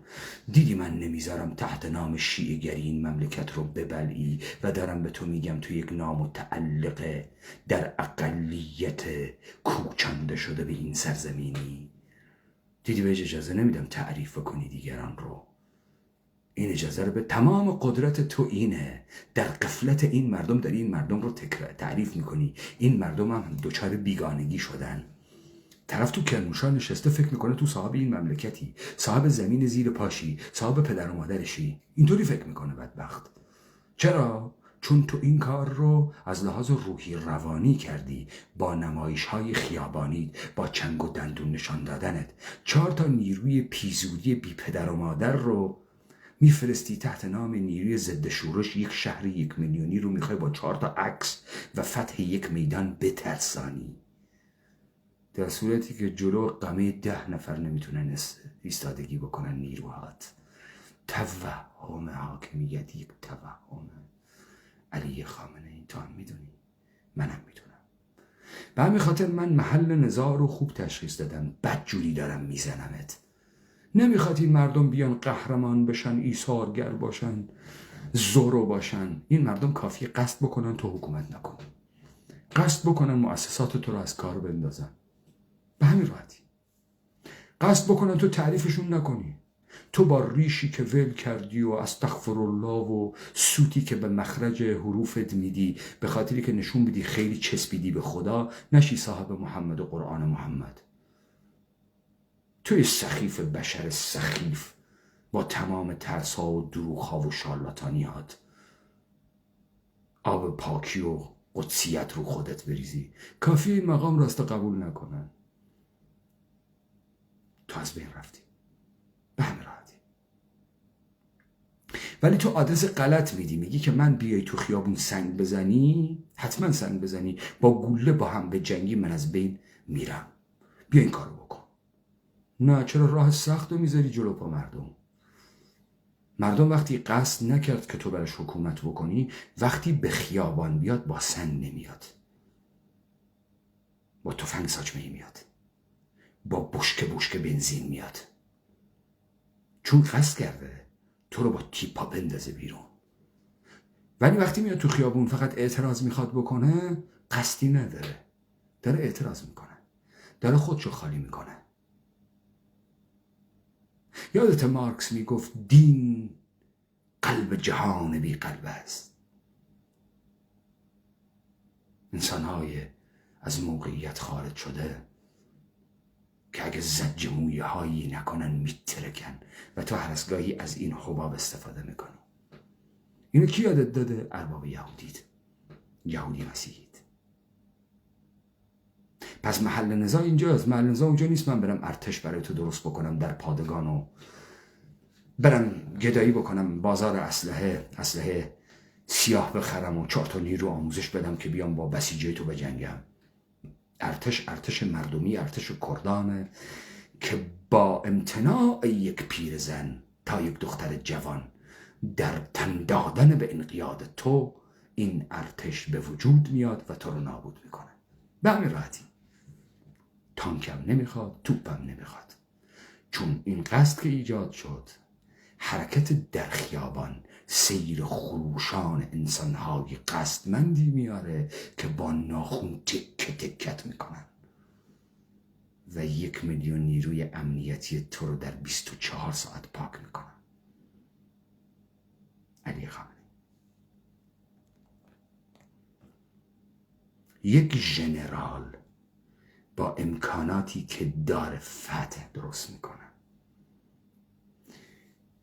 من با تو با ابزاری که نشون میدی در قرقداری در نمیافتم، با ابزاری که خودم دارم و ابزار واقعی است و تو هم از همون استفاده میکنی، بر علیهت استفاده میکنم و یک بار برای همیشه شکست رو به شما تحمیل میکنم. ثابت میکنم که کی ژنرال میدان جنگه، توی اوره تریاکی یا من. ماشین های مردم رو آتش بزنن. این واکنش به یک قضیه‌ای که حالا تعصب آورم هست، این موجب نمیشه که یه چنین حرکاتی انجام بگیره. این حرکات عادی نبود، طبیعی نبود. دقیقاً به این خاطر که تو آدرس انحرافی میدی از چیزی به نام انقلاب. به همین خاطر که تو با خیال راحت و فراغ بال خیل سیاهی لشکران بی همه چیز رو بارهای بار به خیابان کشیدی. متوجه شدی؟ بعد در توپ و بوق و کرنا کردی، گفتی که انقلاب با رهبر نمیخوایم. ما رهبر نمیخوایم، انقلاب قصدمند نمیخوایم، ما انقلاب نمیخوایم. ما مطالبات سخیف داریم، تو ارباب باش. ما ممتازان رو به ممتازان میخواهیم عوض بکنیم، ارباب میخواهیم عوض بکنیم. اینا رو تو یاد این مردم میدی، به فراغ بال این مردم رو بکشی تو خیابون. تو بیار تو خیابون، من تو خیابون متعین میکنم. دوباره دیگه بیار تو خیابون، من فازش عوض میکنم. علی خامنه‌ای راهش همینه. تو ابزارشو داری، من قدرتشو دارم. تو ابزارشو داری، من کاریزماشو دارم. تو ابزارش رو داری، من روح معنویش رو دارم. این اغتشاش برنامه ریزی داشت. دقیقاً این اغتشاش رو برنامه ریزی داشت. تو پشتش بودی و اصلاح طلبین قسمتیشون از تو رکب خوردن. تو خوب بازی رو پیش بردی، تو از پیش قصد اینها رو میدونستی، هدایتشون کردی همچین کاری بکنن. روزهای آینده نشون میده که اینا رکب خوردن یا اینکه نه مستقلاً عمل کردن و الان تو داری کرکری میخونی. تا الان داستان اینطوریه، یا خودت این رو برنامه ریزی کردی بعد به صورت غیر مستقیم به اصلاح طلبین دادی، یا اینکه از نیات اصلاح طلبین خبر داشتی، تحریکشون کردی که وارد این بازی بشن. حالا در همین تحلیلت مشخص میشه علی خامنه‌ای، شما خودتون برنامه ریزی کردید، درسته. دیدی و مهران مدیری شد زورو. علی کریمی فوتبالیستی که تنها هنرش این لگد به توپ میزنه. آدمی که لگد به توپ میزنه کار اصلیش هم سرگرم کردن مردمیه که هیچ وقت به موقعیت خودش پی نبره و فوتبال فاسدترین عنصر دست نظام سلطه است در اقفال و انترتینمنت مردم. این انتر حالا میشه منجی. چه چیزی میدانه؟ علوم سیاسی میداند، اندیشه سیاسی میداند، وجدان دارد، تربیت اخلاقی دارد، اخلاق دارد، لگد به توپ زن. حالا روشنش میکنیم آقای علی خامنه‌ای، حالا روشنش میکنیم. داستان رو این اغتشاش برنامه ریزی شده بود. درست. اگر این قضیه این دختر جوان هم نبود، یه بهانه دیگری درست میکردن برای اینکه دقیقاً مردمی که متعین نشده، قصد نداره، ایده نداره، ساختار حاکمیتی تو رو نمیشناسه، حالش بده و نمیدونه چرا حالش بده و نمیدونه عامل این بدحالی چیه، این رو میشه با یه تحریکاتی بولد کرد، آورد در خیابان، کشته، گرفت، فرستاد خانه.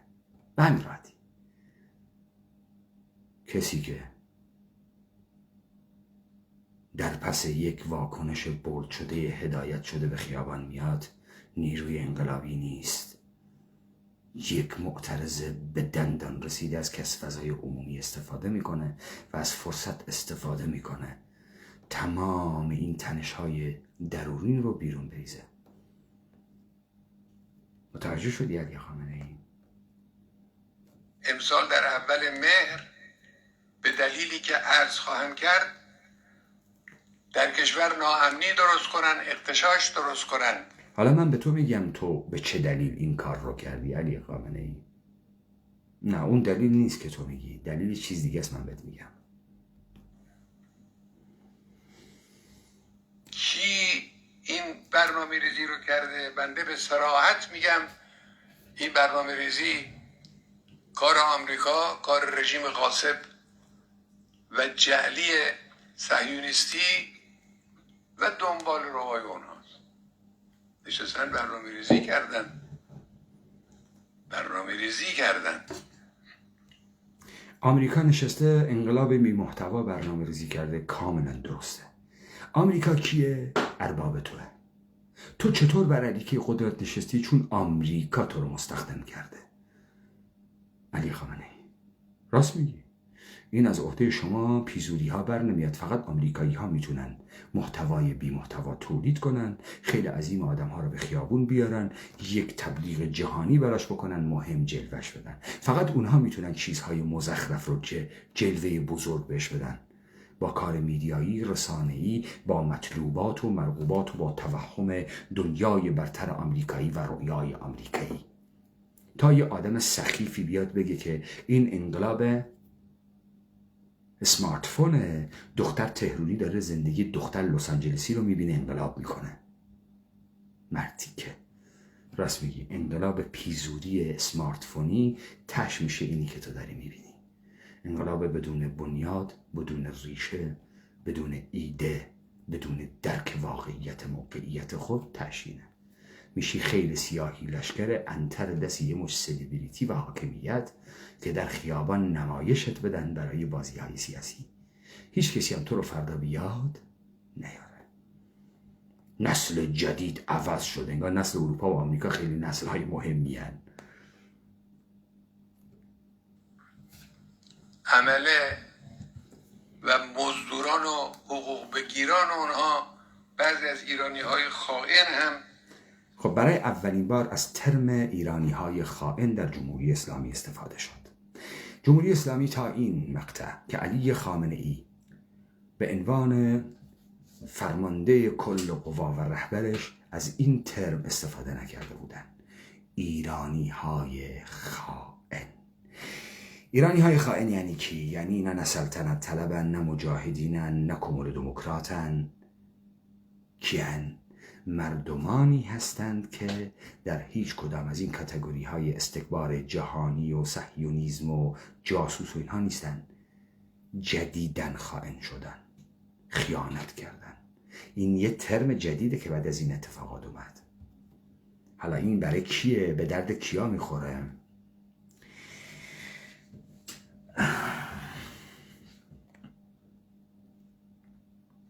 که در بیرون از کشور هستن به اینها کمک کردن. بعضی ها تا ما میگیم فلان حادثه رو دشمن خارجی ایجاد کرده، رو این کلمه دشمن خارجی که انه حساسیت داره. تا میگیم آقا این کار خارجی ها بود، کار دشمنان خارجی بود، فوراً سینه سپر میکنن برای دفاع از سازمان جاسوسی آمریکا یا صهیونیست ها. انواع نه خب این تکنیک خوبی علی خامنه‌ای، تو یه چهره منفوری هستی، خودت هم اینو میدونی. لذا همونطوری که کیهان شریعت مداری حرفای مزخرف میزنه، مثل حرفایی که تو میزنی، مردم میره حرفای درست رو از وایس آف آمریکا، از اون مجریهای نوکر دست هزارم تو و آمریکا بپرسه. اون کاری رو که کیهان شریعت مداری میکنه قصدش اینه اونا رو حواله بده به مرجع حقیقی که اینا بهش باور دارن و دیگه پرسش نمیکنن. وایس آف آمریکا، من و تو، ایران اینترنشنال، بی بی سی اونجا ذهنیت رو برمیسازه. چی برمیسازه؟ یه مشت آدم سخیف سطحی بدبخت با مطالبات چیپ ارزان که میره بزرگترین بها که جانش باشه و حرمت انسانیش باشه میده بابت یه سری مطالبات مزخرف. این اون شعار مزخرف دانشجوهای دانشگاه آزاد تهران. پسرها میگفتن زن زندگی آزادی، زنها میگفتن مرد میهن آبادی. زن مرد میخواست، پسر دختر میخواست. حالا این شعار سکسیستی مزخرف رو دیدید که فقط از چنته تو ارباب آمریکایی برای مردمان فکر نکرده فلک زده سرزمین ما درست میشه با یک مشت اجیر مزد بگیره دستگاه های دولتی شماها. محتوای بی محتوا.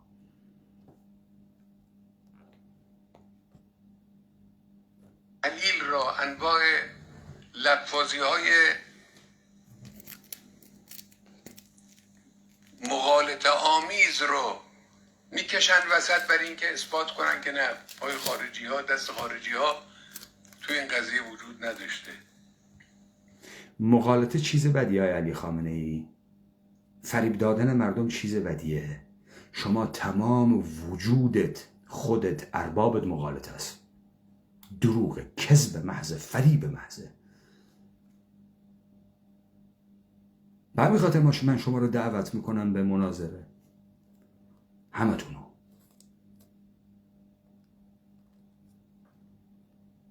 من سوال میکنم، برای اولین بار علی خامنه ای وارد یه دیبیت میشه. تا حالا علی خامنه ای از هیچ کسی سوال نکرده. در ریتوریکی که الان داره ارائه میده بحث رو دیبیتی میکنه. حالا توپ رو میندازه تو زمین ما، سوال میکنه، میخواد استدلال بیاره که ما خودمون به یه نتیجه برسیم. پس اقناعی استدلالی داره برخورد میکنه علی خامنه ای. چرا داره این کار رو میکنه؟ ببینید طرز گفتگوی علی خامنه ای عوض شده، همونطوری که جواد طباطبایی عوض شده، همونطوری که پیسودی های دیگه عوض شده. کی باعث میشه این اتفاقات بیفته؟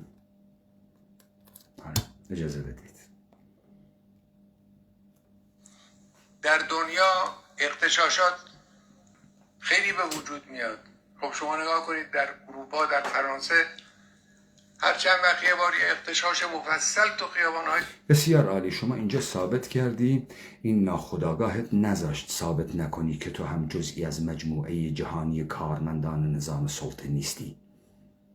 علی خامنه ای خیلی پیشتر از مارکس که گفت طبقه کارگر جهانیه، اشراف اروپا فکر میکردن طبقه اشرافیت جهانیه و تمام اشراف زادگان جهان با هم نسبت دارن. همین رو بعداً در ساختار کورپریتی سوار کردن. الان تو به تمام مبارزات مردم در جهان گفتی اغتشاش. توجه کردی آقای علی خامنه ای؟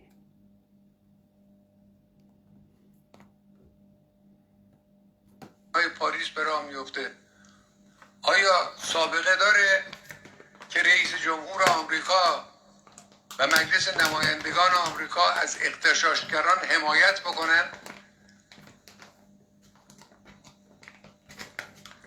آیا سابقه داره که پیام بفرستن که ما در کنار شما هستیم؟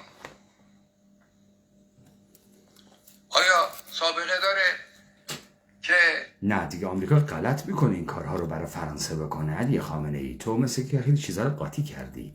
فرانسه مهد انقلاب فرانسه است، انقلاب اجتماعیه. آیا علی خامنه ای تمام ادبیات پست مدرنیسم دنیا و ادبیات انقلابی رومانتیک آزادی دنیا مال فرانسوی هاست. برادری، برابری، آزادی، همین خزعبلاتی که تو تحت نام شیعه گرید میزدی، همه اینا رو از فرانسوی یاد گرفتی. دیگه نمیتونی به اینا درس بدی بعد از 8 تا تمرین جمهوری کردن بیای به اینا درس بدی در آمریکا. آمریکا استقلالش رو احیانا مدیون فرانسوی هاست. آقای علی خامنه ای سوراخ دعا رو غلط انتخاب کردی، گم کردی آقای علی خامنه ای. اونها مولود فرانسه هن. کره رو که دیگه چربش میکنن علی خامنه ای.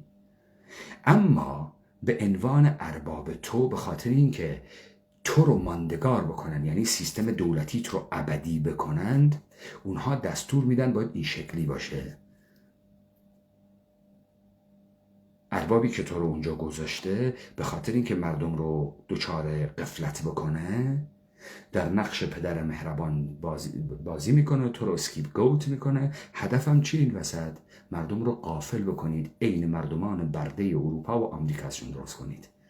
اوبیدینس باشن، به قول خودشان فرمان بردار باشند، رام شده باشند، تربیت شده باشند، حد خودشون رو بدونن، در موقعیت طبقاتی خود منجمد بشن، قصد و آهنگ حکومت و تمامیت قدرت را فراموش بکنند و طبقه اجتماعی خود را بپرستند. علی خامنه ای پس این استدلال تو باطله. رسانه‌های جمعی وابسته به سرمایه‌داری آمریکا و دولت آمریکا و مزدوران آنها مثل بعضی از دولت‌های منطقه متاسفانه از جمله دولت سعودی به راه بیفتن برای اینکه از اغتشاشگر حمایت بکنن. این سابقه داره چنین چیزی؟ سابقه داره که آره سابقه داره علی خمینی گیلا قبات که هیچ کسی نمی شناخت برای اولین بار در جهان پخش زنده تلویزیونی رو در اختیار خمینی گذاشتن و در کانال های آمریکایی تصویر خمینی گیلا قبای نامتعلق به این سرزمین رو پخش کردن. سابقه داره. خمینی رو میدیاهای جهانی بزرگ کردند. اینو صادق قطبزاده گفت که اعدام کردید. آقای علی خامنه‌ای، شماها رو BBC بزرگ کرد، تلویزیون فرانسه بزرگ کرد و کسی شما رو نمیشناخت. یه مشی پیشو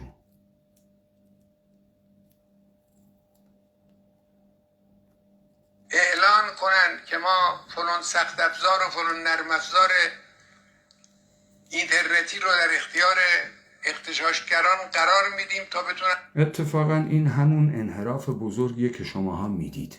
اینترنت استارلینگ $500 میخواد برای رسیورش، ماهی $100 هم باید آبونمان بدی. از عهده مردمان سرزمین ما بر نمیاد. ولی شما میخواستید بگید این کار اینترنتیه، اینترنت محشر میکنه، انقلاب به راه انداخته. این مردم احتیاج ندارن. وقت تکلیف تو با انقلاب خمینی نوارید چی میشه علی خامنه‌ای؟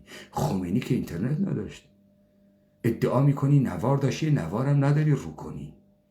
علی خامنه‌ای بعد چطور الان این مردم برای انقلاب اینترنت میخوان؟ چطور تو از ساعت 4 بعد ظهر تا ساعت 4 صبح اینترنت قطع میکنی، از 8 صبح اینترنت باز میکنی تا ساعت 12؟ خب کسی فیلم میخواد بفرسته از همین فاصله میفرسته، چرا کلا اینترنت قطع نمیکنی؟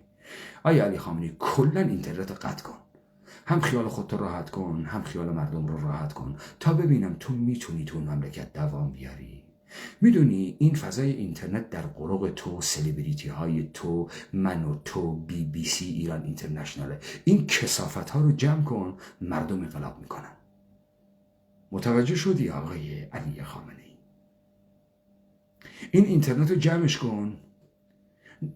این سلبریتی های نادرست تو ذهنیت مردم ما رو مسموم نمی کنن. اجازه میده شرایط موجود آگاهی رو به مردم بده. شرایط موجود داره مردم رو له میکنه، شرایط عینی مادی داره مردم رو له میکنه. اینترنت و ماهواره و شبکه های پروپاگاندایی شما ذهنیت مردم رو منحرف میکنه، دچار توهم میکنه، لذا طرف در درونش به تناقضات بزرگ برمیخوره.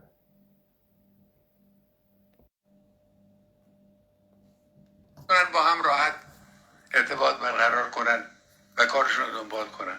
چنین چیزی در هیچ جای دنیا، در هیچ یک از کشورها سابقه داره، اما اینجا اتفاق افتاد. نه یک بار، نه دو بار، بارها و بارها. خب چطور شما دست خارجی رو نمیبینید؟ چطور انسان هوشمند احساس نکنه که پشت صحنه این حوادث علی خامنه‌ای اگه انسان هوشمند باشه، میگه این بابا آمریکا ارباب قدرتمند جهان چرا اینقدر انقلابات سخیف بی محتوا درست میکنه؟ چرا از دل این همه متفکر گردن کلفت بزرگ مهم اروپایی یک انقلاب معنادار بنیادین بیرون نمیاد؟ حول مطالبات سخیف پیش پا افتاده. طلب مطالبه کردن یعنی کلیت حاکمیت رو سر جای ایستادن، از کسی گدایی یه چیزی کردن که بابا بهتر رفتار کن. اگر انسان یک انسان مخیر آزاد ذات خردگرا باشد، طلب هیچ چیزی را از کسی نمی کند. او صاحب اراده خود است، موجود خودمختار است، تمامیت قدرت خود را می‌خواهد. چطور این انقلاباتی که آمریکا را میندازه اینقدر سخیف و کثیف و سطحی هستند؟ برای چی اینطوریه؟ اتفاقا بایستی شک کرد که آمریکا چرا مردمان جهان رو میخواد سخیف کنه. چرا توپخانه هالیوودیش داره نابود میکنه جهان رو. یه مشت مردمان مصرفگرای در پوزیشن قرار گرفته، مست ملنگ تریاکی نشعه بی قصد منجمد در طبقات با رؤیاهای گنده شده متوهمانه ساخته. آقای علی خامنه‌ای، سوال بزرگ همینه، چرا آمریکا میتونه یه کاری رو پرفکت بکنه، مزخرفترین کار رو پرفکت ارائه میده؟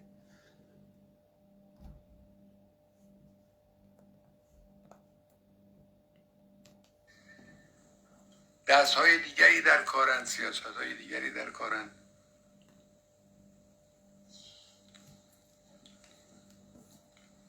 البته اونها به دروغ اظهار تأثیر میکنن بر اینکه یه نفری از دنیا رفته. دروغ میگن، به هیچ وجه متأثر نیستن، خوشحالن، شادمانن برای اینکه یک بهانه‌ای به دست آوردن که بتوانن. علی خامنه‌ای، اینا اگر فکر میکردن که با مرگ یک نفر میتونن همچین توپخانه‌ای رو به راه بندازن، روز نیست تو اون سرزمین شما آدم‌ها رو نکشید.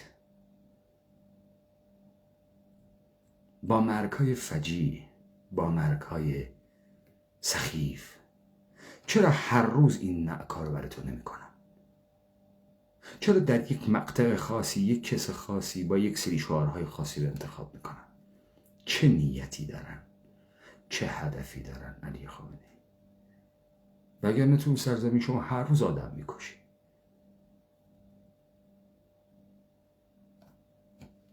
فاوند کی؟ شبکه های کی پشت این کاره؟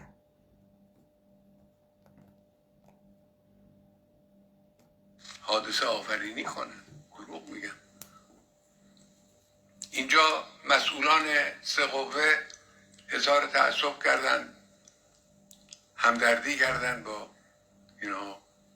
خب بعد عناصر خاصی که حالا من اشاره خواهم کرد، اینا افراد دیگری رو به قتل میرسونن بدون جرم، بدون جنایت.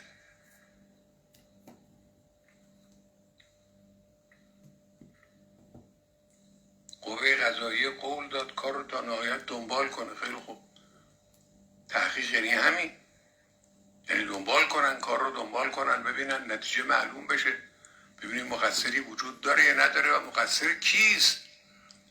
چطور شما یک سازمان رو، یک مجموعه عظیم خدمتگزار رو مورد تهمت قرار میدید، مورد اهانت قرار میدید برای احتمال اینکه یک خطایی از یک نفر یا دو نفر سر زده باشه که اونم یقینی نیست، تحقیق نشده است. هیچ منطقی پشت سر این حرف نیست. این جز کار دستگاه‌های جاسوسی، جز کار سیاستمداران خبیث عنود خارجی، هیچ عامل دیگری نداره. خب ببینید علی خامنه‌ای، وقتی شما چیز رو هی از تعییناتش دور میکنی، میشه یه مفهوم انتزاعی الکی. سیاست مدارهای عنود خارجی کیان اینا؟ کی دقیقاً کی؟ بایدن؟ اسم بیار. کی؟ نخست وزیر بریتانیا؟ رئیس جمهور فرانسه؟ اسم بیار. چرا یه مفهوم انتزاعی فاقد تعیینات رو میکنی همینطوری میندازی؟ حالا من بهت میگم بازی چیه.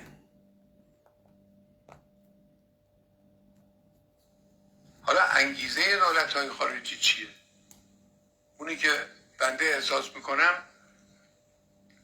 انگیزه اونها این است که احساس بکنن کشور در حال پیشرفت به سمت قدرت همه جانبه است. خب قدرت همه جانبه شما مثلا چه کار میکنی؟ میری اروپا رو فتح میکنی. تو برای فتح اروپا یه سافتور میخوای، یعنی من نرم افزار میخوای. میری به اروپا چه چیزی رو صدور بکنی؟ میری در اروپا چه چیزی رو تغییر بدی؟ مناسبات برده‌ساز نظام انقیاد جهانی را. شما چه چیزی رو داری سوار بر توپخانه ناپل اون آزادی را میخواهست به روسیه ببره، به بقیه اروپا ببره. F-35 های آمریکا پشت شعار دموکراسی ایستادند و لیبرالیسم. تو پشت چی میستی؟ تو چه چیزی را تو اوریزه کردی میخوای به مردمان جهان بدی که از پیشرفت تو میترسن؟ تو چه کار میکنی؟ تو همون مناسبات رو باز تولید کردی، داری اداره میکنی، داری پیش میبری، وظیفت هم خوب داری انجام میدی. از مردمان آزاد سرزمین ما مشتی برده رعیت فرمان بردار پر از تناقض بی همه چیز هیچ و پوچ ساختی. تو این کار کردی. این اهان طلبات چیه داری میفروشی؟ مثلا چه کار میکنی تو؟ قدرتمند بشی چه کار میکنی؟ اونی که جهان رو گرفته است عقل اروپایی است، ساختار انقیاد و نظمی است که بر جهان تحمیل کرده، حرافی هایی است که در زمین علوم انسانی کرده، نه تکنولوژی. تایوان هم تکنولوژی داره، کره جنوبی هم داره، کره شمالی داره. کره شمالی فکر میکنه با بمب اتم جلو آمریکا رو میگیره. اگر متن کمونیسم رو نداشته باشه دو شبه از بین میره. حداقل پشت یک ایده به نام کمونیسم ایستاده که جهان شمول هم هست. کار خودشون هم نبوده، کار مارکس بوده و جدیترین نقد بر سرمایه داریه با تمام ایراداتش. تو با چه چیزی میخوای جهان رو تهدید بکنی علی خامنه‌ای؟ با شیعه گری؟ ورژن بسیار سخیف یهودی مسیحی؟ با این میخوای جهان رو تهدید کنی؟ داریم قدرتمند میشیم، نمیخوان. تو تصویر بدیل سرمایه داری هستی؟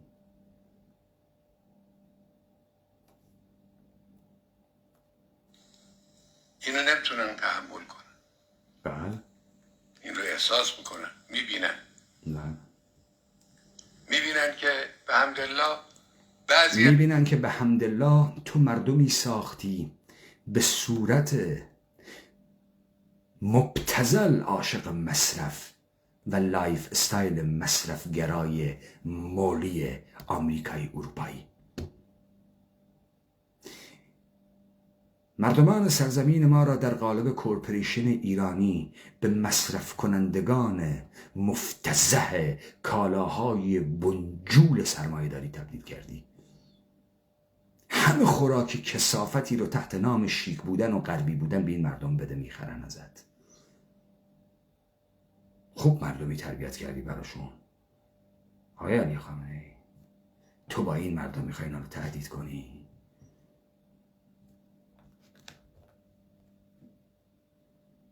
از گره های قدیمی در حال گشوده شدنه.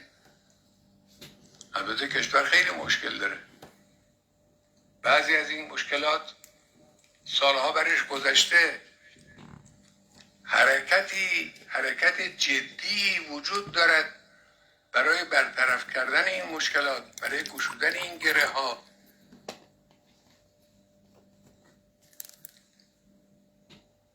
حرکت به سمت پیشرفت رو میبینن شتاب گرفته در کشور. این واقعیتی است در همه پیشرفت در چه شتاب گرفته علی خامنه‌ای؟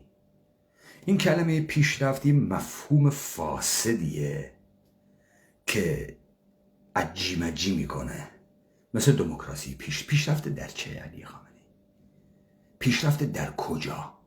پیشرفت در بیشرفی، پیشرفت در بیمسئولیتی، پیشرفت در اغوا شدگی، پیشرفت در چه علی خامنه‌ای؟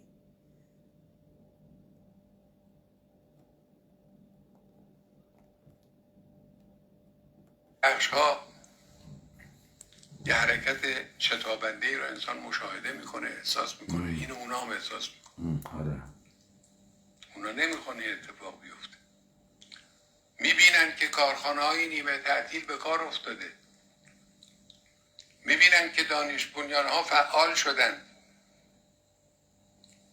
میبینن که تولیدات پیشرفته در بعضی از بخش ها روز به روز خود رو داره نشان میده. اینا اصلا مصادیق و تعین نداره ها، یه مشت حرفای باد هواست، هیچ تعیینی نداره. میبینن که کارهایی داره انجام میگیره که میتوانه تهاجم تحریم را که تنها اسلحه دشمن فعلا تحریمه میتوانه اون رو خنثی کنه. این رو مشاهده میکنن. برای اینکه این حرکت رو متوقف کنن نشستن برنامه‌ریزی کردن برای دانشگاه، برنامه‌ریزی کردن برای خیابان. یعنی آمریکا غارهای تروبروی افغانستان و جنگل‌های آمازون فارکای کلمبیا رو با ستلایت رصد می‌کرد، پابلو اسکوبار رو پیدا می‌کرد، نفتکش‌های نفت قاچاق تو رو وسط دریا به اون گندگی پیدا نمی‌کنه به ترکون علی خامنه‌ای که تو قاچاق سیاه نفت نکنی. علی خامنه‌ای اینا سال 2003 اگر اشتباه نکنم فیلمی ساختن از نیکولاس کیج، داستان قاچاق اسلحه به آفریقا. همونجا حقه های پرچم عوض کردن و بیمه عوض کردن رو میکنه آمریکا. تو میخوای بگی که خیلی خلاقی، میری پرچم دومینیکن میزنی رو نفت کشد، بعد پرچم رو عوض میکنی، نفت قاچاق میفروشی. آمریکایی نمیفهمه. کی مسیر قاچاق رو برای شما باز کرده؟ بازار قاچاق و مافیای منطقه دستتونه، ترید مواد مخدر و سکس دستتونه، نفت دستتونه. دارید شیره سرزمین کردوار رو میمکید. ارباب آمریکایی نمیدونه. شما چگونه این مناسبات رو برقرار میکردی؟ مردم ما رو نابود میکردی اگر تابلوی تحریم و قاچاق زیر رو نداشتی. آقای علی خامنه‌ای،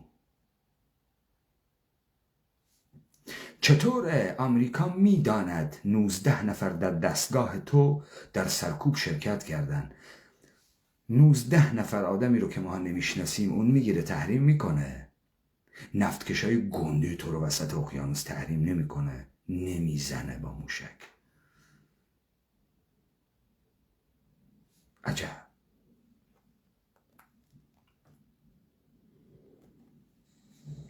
برنامه‌ریزی کردن، دشمن برنامه‌ریزی کرده دانشگاه تعطیل بشه، نسل جوان سرگرم بشن، مسئولین کشور مسائل جدیدی براشون به وجود بیاد در شمال غرب کشور، در جنوب شرق کشور مسائلی براشون به وجود بیاد. اینا همه سرگرم کننده است. اینا کارهایی است که برای این داره ایجاد میشه و تحریک میشود که حرکت پیشرونده کشور رو متوقف کنن. البته اشتباه میکنن، هم در شمال غرب اشتباه میکنن، هم در جنوب شرق اشتباه میکنن. من در میان قوم بلوچ زندگی کردم، جزو اقوام وفادار عمیق به انقلاب اسلامی و جمهوری اسلامی هستند. قوم کرد یکی از پیشرفته‌ترین اقوام ایرانی هستند. قوم کرد یکی از پیشرفته‌ترین اقوام ایرانی هستند. از کجا به اینجا رسیدی آقای علی خامنه‌ای؟ از قصدی که به ما برای بس گرفتن سرزمین خودمان کرده ایم، در هم کوبیدن نظم بازاری که 300 سال پیش آمدید بر سرزمین ما سوار کردید. شما مشتینا متعلقانه به این سرزمین. از اونجا فهمیدی؟ خوب فهمیدی علی خامنه‌ای، این یکی رو خوب فهمیدی. همونطوری که ارباب بزرگتون وقت خودش فهمید که باید تصویر و ایماژ واقعی این جهان رو نابود کرد، چون ایماژ بدیل نظام انقیاد اوناست. علی خامنه ای.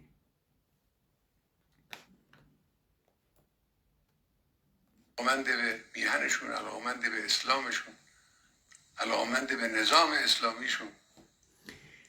این نظام تو اسلامی نیست، این نظام تو انقیادی، انضباطی، کنترلیست. علی خامنه ای این در توان اسلام نیست از این کارا بکنه. نه کارش اینه، نه کارش این بوده، حتی طبق این تاریخ جعلیتون. نه ظرفیتشو داشته، نه کپاسیتیشو داشته. این کاری که تو میکنی با نرم افزار غربی میکنی، با تحلیل هایی که اینها از زندان کردن، از مجازات کردن، از جرمی بنتهام استفاده میکنی. علی خامنه ای از روبسپیر استفاده میکنی، از مونتسکیو استفاده میکنی. علی خامنه ای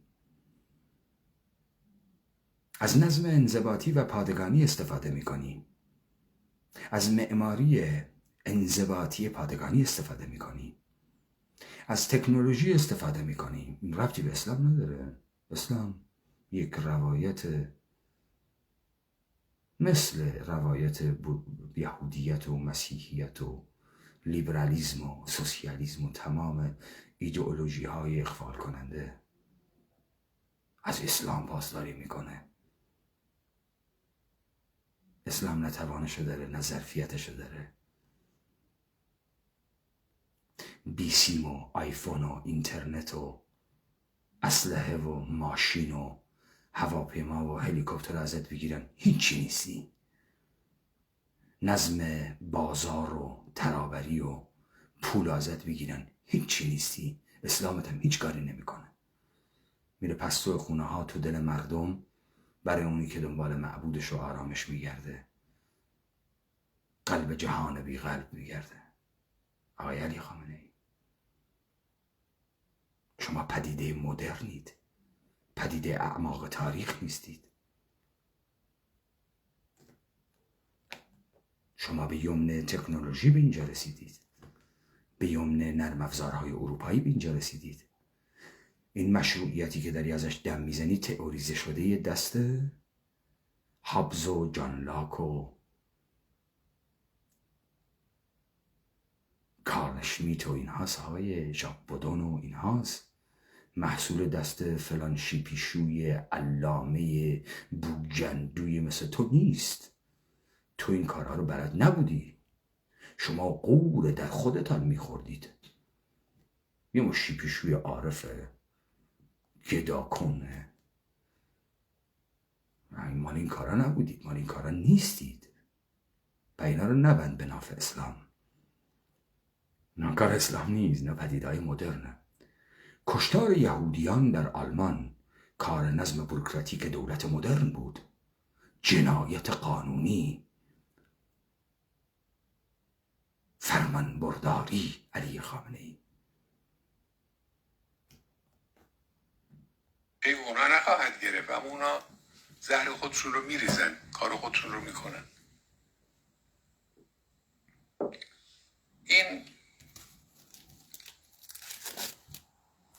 این نشان دهنده باطن دشمنان ماست. اون دشمنی که در اظهارات دیپلماسی میگه ما قصد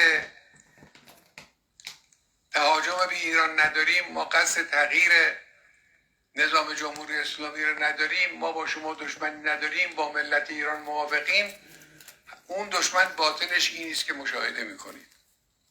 باطنش توطئه است، باطنش ایجاد اغتشاشه، باطنش نابود کردن امنیت کشوره، باطنش تحریک هیجان کسانی است که با یه هیجانی ممکنه تحریک بشن بیان وسط خیابون. باطنش اینه. علی خامنه ای آمریکا بخواد ایران رو به اغتشاش برسونه، بعد ایران سر نداشته باشه، آدرس نداشته باشه باش معامله بکنه، آمریکا رو سرگشته میکنه یا آمریکا حالش خوب میشه؟ علی خامنه اینها به خاطر اینکه ترید بکنن، بازرگانی بکنن، بازار امن داشته باشن، امنیت کالایی داشته باشن، اگه تو رو نداشته باشن باید چه کار بکنن؟ کارکرد شما اینه که سرید. میاد با تو معامله میکنه، نمیاد با کسی واقعی معامله بکنه. تو شدی نماینده این سرزمین رو حراج کردی دادی دست اینا. چرا داری حرف مفت میزنی؟ کی وضعیت آشوب رو دوست داره برای ترید جهانی؟ آمریکا برای چی باید خاورمیانه رو آتیش بزنه؟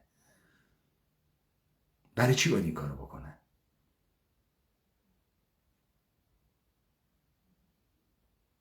تورم برداره باید یه سر دیگه بذاره، فوراً یه نظم بده، مثل عراق، مثل افغانستان، تا بتونه ترید و زندگی برقرار باشه. برای چی باید بیاد اینو به هم بزنه؟ 300 سال زحمت کشیده، ما رو تبدیل به بخشی از بازار جهانی کرده با هدایت شما و ساختار شما. حالا بایستی برای چی بیاد به هم بزنه این رو؟ شما اصلا تو این دنیا زندگی میکنی؟ این حرفا رو داری برای کی میزنی؟ کی در آشوب سود میبره؟ مگه میشه با خیل مردمانی روبرو شد که کسی اینها رو نمایندگی نمیکنه؟ نمیشه با این مردم حرف زد، باید نماینده براشون درست کرد. اینا رو تو میدونی، مردم هم باید بدونن. چرا حرف مفت میزنی؟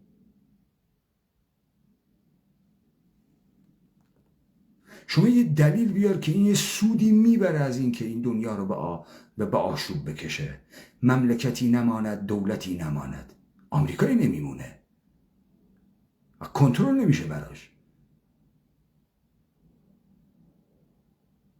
چرا آمریکا از افغانستان خارج نمیشه تا طالبان رو بر علیه قدرت بیاره دوباره؟ به خاطر نمیخواد افغانستان همینطور رها کنه. وقت نمیشه جمع کرد. حرفای مفت میزنی علی خامنه ای. اینا شاید برای اون تریاکی اوریای دورو برای توی مخدر باشه.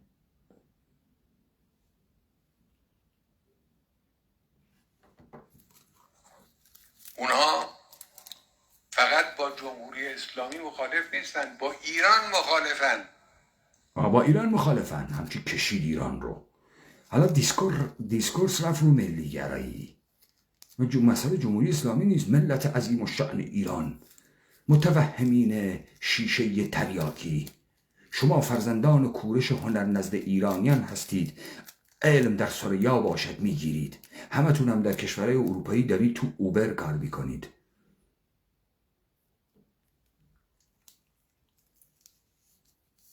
در توهم ملی میده، توهم ملی که هیچ نمودی نداره، هیچ نیست. با این ایران مشکل داره.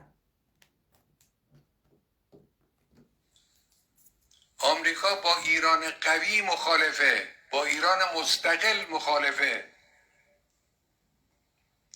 همه بحث اونها، همه دعوای اونها سر جمهوری اسلامی نیست.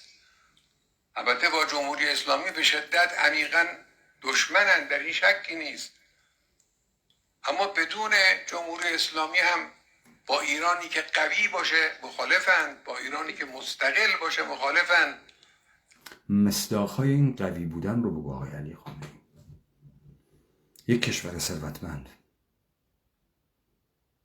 یک کشوری که بهره‌های انسانی درش شکوفا میشه، یک کشوری که مردمان استعدادهاشون نمود پیدا میکنن، یک کشوری که مردمانشان آزادی رو تجربه میکنند و این آزادی و تجربه کردن این آزادی در جهان بازنمایی میشه مصداق‌های قوی بودن رو بگی علی خامنه‌ای؟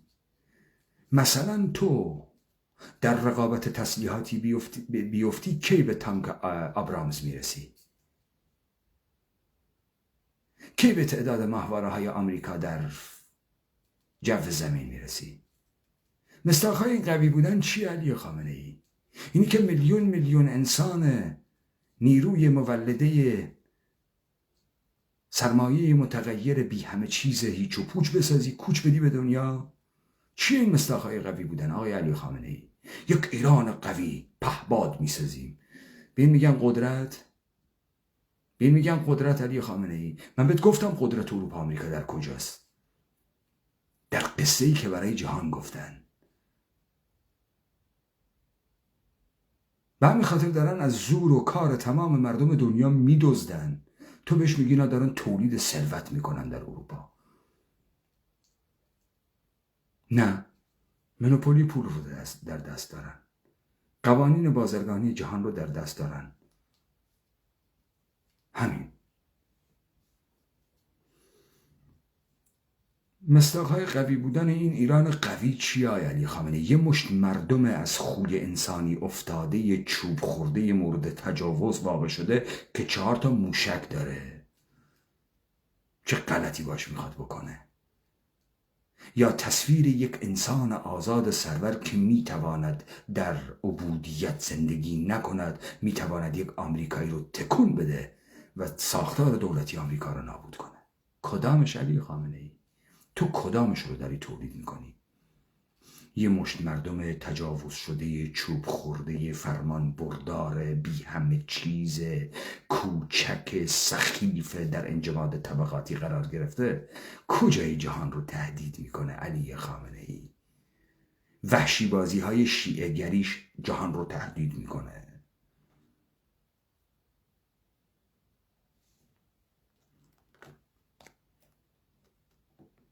اونا ایران دوران پهلوی رو دوست دارن، گاو شیرده.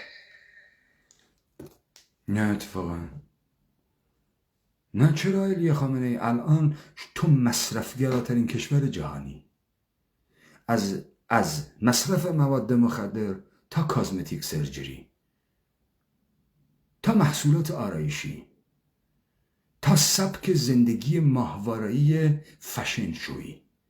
یعنی فاجعه از هیچ مردمی در دنیا از فشن شوها تقلید نمیکنه زندگیش رو. مردمان سرزمین ما میکنن. این کجاش مطلوب آمریکا نیست؟ و تو این کار رو کردی و دولت سازمانی نهادی بنیادی تو این کار رو کرده. چرا داری یاوه میگی؟ گاو شیرده گاوش مطیع اوامر اونها که شاه مملکت برای یه تصمیم ناچار بشه سفیر انگلیس و سفیر آمریکا رو بخواد از او کسب تکلیف بکنه. این ننگ رو ملت ایران چگونه میتوانه تحمل بکنه؟ اونا این رو میخوان، با ایران مخالفن. خب عرض کردیم که این زورگویان اینان، فرمان دست ایناییست که پشت صحنه هستند. بحث بنابراین دعوا بر سر مسئله با حجاب و بد حجاب نیست. دعوا بر سر از دنیا رفتن یه دختر جوان نیست. دعوا اینا نیست. خیلی از این کسانی که حجاب کاملی هم ندارن جزو هواداران جدی نظام جمهوریت. درست میگه. از نفیسه کوهنورد و امثال میلیشوپی های دویچه وله و بی بی سی گرفته تا قرتی های من و تو. راست میگه. همه مستخدمینان و برساختگان خودشونن. اینا راست میگه علی خامنه‌ای. مسئله حجاب نیست، مسئله قدرت سیاسیه. مونوپولی قدرته، ابزار قدرته. هیچی ازش عبور نمیکنه، نمیذاریم عبور کنه. تو مسئله حجاب یا به عنوان کنترل یا به عنوان هنجاری که داریم تو سرش میزنیم، دائما داریم از موقعیت خودش غافلش میکنیم. اینا بهانه است تا طرف یاد بگیره کوچک باشه، سخیف باشه، بدبخت باشه، تا عبور نکنه از نهادهای دولتی. بعد با نشأه ایرانیت و دین و رؤیا و توهم نگهش داریم. درست؟ اسلامی هستن. شما میبینید در مراسم مذهبی علی خامنه‌ای اصلا هیچ مشکلی نداره با بی‌حجابی. اصلا این سیاست انضباطی کنترلیه. امروز حجاب، فردا عرق نخوری کنترلت میکنن. خیابون مست نباشی میگیرن 100 ضربه شلاقت میزنن. فرقی نمیکنه. طبیعی در مراسم انقلابی اینها شرکت میکنه. بحث سر اینا نیست، بحث سر اصل استقلال و ایستادگی و تقویت و اقتدار ایران اسلامی. آفرین، بحث سر قدرت سیاسیه، کاملا درسته. اقتدار و ایستادگی و اینها یعنی دولت. بحث سر اینه که این دولت بماند و این مردم از این دولت عبور نکند. کاملا درسته های علی خامنه ای. این اون قصدیه که من میگم بایستی ایجاد کرد تا از تو عبور بکنه، تا مثل زنان پریسی وقتی به تو میرسه دستباشو گم نکنه، قشنگ کله سرتو جدا کنه، تمام نهادهاتو نابود کنه، خودش نهادهای خودساخته‌ای بذاره با لیاقت‌ها و کیاست‌هایی که خودشون دارن، قوانین رو تنظیم بکنن که خودشون میذارن و خودشون حتما تبعیت میکنن.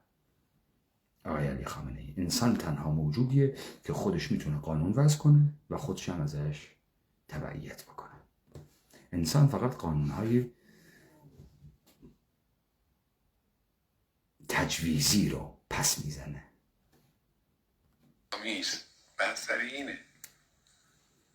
خب یه نکته اینجا اینه که من یکی دو نکته رو عرض بکنم عرایزم رو تمام کنم. یک نکته این است که این کسانی که در خیابان فساد و تخریب. خب جان کلام و تحلیل اوضاع در این تیکه های پایانیه. من تا اینجا پاسخ دادم، حالا بهتون میگم داستان چه بود در حکمهایی که صادر میکنن و کردن. اینا همه یک حکم ندارن. بعضی از اینها جوانان و نوجوانانی هستن که هیجان ناشی از ملاحظه فرض کنید که فلان برنامه اینترنتی اینا رو به خیابون میکشونه. هیجانیه، احساساتی میشن میان. البته همشون در مجموع عده بسیار کمی هستن در مقابل ملت ایران و در مقابل جوانان مؤمن و غیور ایران اسلامی. لکن همینایی که هستن یه عدهشون کسانی هستن که اونا رو احساسات به هیجان به خیابان میکشونه.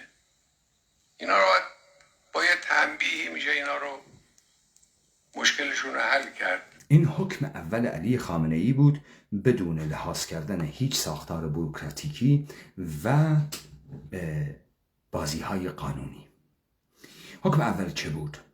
ببینید، علی خامنه ای، من گفتم روایت جمهوری اسلامی رو عوض میکنن، کلیت ساختار رو سر جا میذارن، ظاهرا میگن ممتازها میرن، ممتازهای جدید میان. برای این بایستی یک سری قیافه حاکمیت رو عوض بکنن، مثل این نمادهایی چون حجاب و پوشش و مشروب خوری و دیسکو، این چیزایی که مردم فکر میکنن یه جوری تجربه آزادی کردن ملموس عینی بسیار ساده راحته. باید اینو داد تا طرف فکر کنه که یه سری تجربه های آزادی میکنه، این ایرانی یه فرقی میکنه با قبلا. خب برای این کار یه سری جوان رو بایستی می آوردن، اسمشون میذاشتن دهه 80 های بسیار غیور، خیلی فرق میکنه، اسمان فورد ازشونه.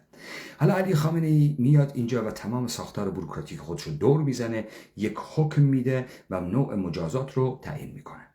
میگه یه مشت جوان بدبخت هیجانی بور خورده دست اسمارتفون اومدن حجاب پاره کردن، ولش کنید، حجابم همینطوری بذارید بمونه نباشه، اینا رو بگیرید دو تا چک بزنید، یه توفم تو صورتشون بکنید، ول کنید برن خونه‌هاشون، تربیتشون کنید بدونن ارباب کیه. همینقدر عرق میخوری، مشروب میخوری، دختربازی میکنی، پسربازی میکنی، روسریات هم میدوزی، همین خوب، عالی، باریکلا، دیگه از این روداری ها نکنی ها. ولی بس. این کیان؟ این خیلی بی همه چیزانی هم که آوردن تو خیابان. خب نمیشه همه اینها رو برد تو ساختار بوروکراتیک و محاکمه کرد. اینا اون مهره اون چرخشی هن که ما الان دیگه به این بهانه این فضا رو یواش یواش شلش میکنیم، میره به طرف تغییر ماهیت، ببخشید تغییر صورت نماییت. این حکم اول. در اینجا ساختار بوروکراتیک دولت رو علی خامنه ای دور زد در حکم اول. حالا حکم دوم، یعنی هدایتشون کرد، تفهیم بهشون کرد که اشتباه میکنه. لکن بعضی از اینها اینجور نیستن. در همین حکم زبانش هم تغییر کرد. همون زبانی که گفتم تغییر کرد و کلاً از تنبیه استفاده کرد. بعضی از اینها بازمانده های عناصر ضربت خورده 40 سال گذشته است. بعضی از اینها بازمانده های عناصر ضربه خورده 40 سال گذشتن، همون متوهمینی که در پارادایم شیفت 57 ناگهان به ظهور رسیدن و گفتن ما انقلاب کردیم، بعد در سهمخواهی قدرت از خمینی شکست خوردن، بلکه عامل اقتدار خمینی شدند و خمینی رو کردن رهبر.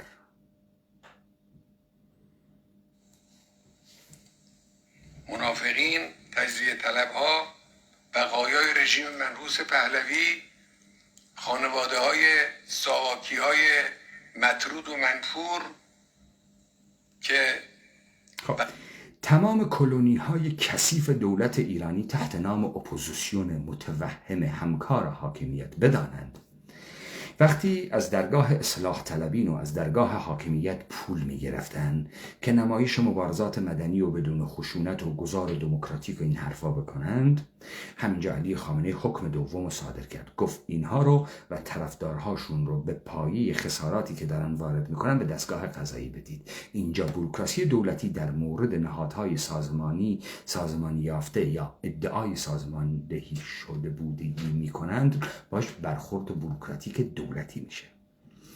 حالا چرا این کارو میکنه؟ به خاطر اینکه در اون فضایی که میخواد ظاهراً به نام فضای تغییر ایران در پروسه جانشینی ازش اسم ببره، این پادوها در حد پادویی بمونن، پررو نشن. این کی؟ این بازرگان و کریم سنجابی و صحابی و یه مشت پدر سوخته شارلاتانی که از 56 و سر در آوردن. دولت موقت داد دستشون، بی آبرو بی حیثیتشون کرد خمینی. 2 تیپا هم بهشون زد انداخت کنار. دیدو گفتم پولورا هم بود، دیدید که ما دادیم اینا یه مشت بیشرف لیبرال خائن احمق اینا بودن، یه مشت پیزوری دروغگوه غیر انقلابی نفوذیه. این فاسدهای اپوزیسیون ارتزاق کن از خون مردم و تبدیل شده به آدرس مردم. تو فکر میکنی قرقکاری 43 ساله ساختار کورپوریتی جمهوری اسلامی به تو اجازه میده وارد مناسبات اجتماعی سیاسی اقتصادی بشی، انحصارات اقتصادی رو از دستشون در بیاری؟ به تو اجازه میدن؟ عروسک دست علی خامنه‌ای ها. خب الان چرا این کارو میکنم؟ تا بفهمی حدت در چه حدیه. با قانون باید برخورد میکنم. تجزیه طلب، سلطنت باز پدر سوخته، منافق، با قانون باید برخورد میکنم. این حکم دوم بود. حالا دیدید، وقتی دیدید این کردبازها رو آوردن، عبدالله محتدی رو میبردن میگفتن تلویزیون زنا، انقلاب زنانه و ژینا بازی، همه میگفتن ژینا. خوب قشنگ برنامه افتاد رو قلتک، کردبازی رو راه انداختن و گفتن کردستان چشم و چراغ ایران حک کردن. فوراً کردستان رو کردن ابژه ایران. یه کمی که پیش رفتن این کردی بازی ها رو گذاشتن کنار، شروع کردن پراکنده شهرهای دیگه. یه کمی دیگه که پیش رفتن شعار بی محتوای فاسد زن زندگی آزادی رو آوردن کردن مرد میهن آبادی، بی محتوای دیگه دادن تاش. 2 شعار سکسیستی به هم رسید و از همین عنصر فکر نکرده قومی اتنیکی مورد بازیچه احزاب واقع شده، همینم پس زدن. الان هم همشون میگن مهسا امینی. حالا هم دیگه نه مصطفی هجری و نه عبدالله محتدی و نه این احمقهای برساخته دیگه به این تلویزیون ها راه پیدا نمی کنن. فعلا درگاه قفله تا برنامه بعدی. این حکم دوم. پس تمام این فاحشگان اپوزیسیون بدانند جایی در ساختار جمهوری اسلامی یا دولت سکولار آینده جانشین علی خامنه‌ای به عنوان قدرت اجرایی سیاسی مهم ندارند. به هیچ جایی نخواهند رسید. اینجا صاحب داره. الان نوبت آقازاده هاست، امثال روح الله زمها و جلالی تهرانی ها و مجتبی خامنه‌ای و پسرای اینها. حالا این جنگ این کوتوله هاست. بعد ساشا صبحانی و نمیدونم از این آشغالهای کوتوله فاسد. بعد تو و این وسط مثلا انتری مثل مسعود بهنود، فاجعه، نمود تمامیت بیتباری یهودی بودگی و کمونیست بودگی اسلامی بودگی که ناگهان در این جریان تغییر کرده بود، حالش بد بود، شبا خوابش نمی برد برای مهسا امینی. مسعود بهنود. بیانیه اخیر وزارت اطلاعات تا حدود زیادی برخی از این مطالب رو روشن کرد. البته مطالب بیشتری هم وجود داره. اینها رو باید به میزان مشارکتشون در تخریب و ضربه به امنیت خیابان‌ها به مقدار مشارکتشون قوه قضاییه بایستی اینا رو براشون مجازات معین کنه با محاکمه. خب حالا پدر سوخته های احزاب بر ساخته کردی خفه شدید. بهتون گفتم از 5 سال پیش به شما توالت بین راهیم نمیدن، فاحشگی نکنید. بهتون نگفتم؟ حالا حتما باید بشینید این فضاحت رو به بار بیارید، مردم ما را در یک فرصت تاریخی دیگر به مسلخ بفرستید تا ما بعد انتقام بزرگ تاریخی از تک تک شماها بگیریم. حتما باید این اتفاق بیفته. موجودات متوهم بی همه چیز فاسد خائن. خب این برخورد دوم و حکم دوم محاکمه کنه اینا. یک نکته دیگر این است که در همون اول کار بعضی از خواص حالا ناشی از دلسوزی دلشون سوخت. و اما حکم بسیار مهمه سوم که اینجا تلیعه پروسه جانشینی در تکمله آخر نمودار میشه.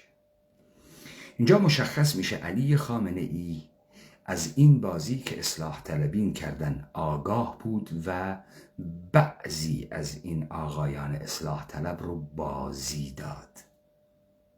اینجا مشخص میشه نیت اصلی این داستان کجا بود.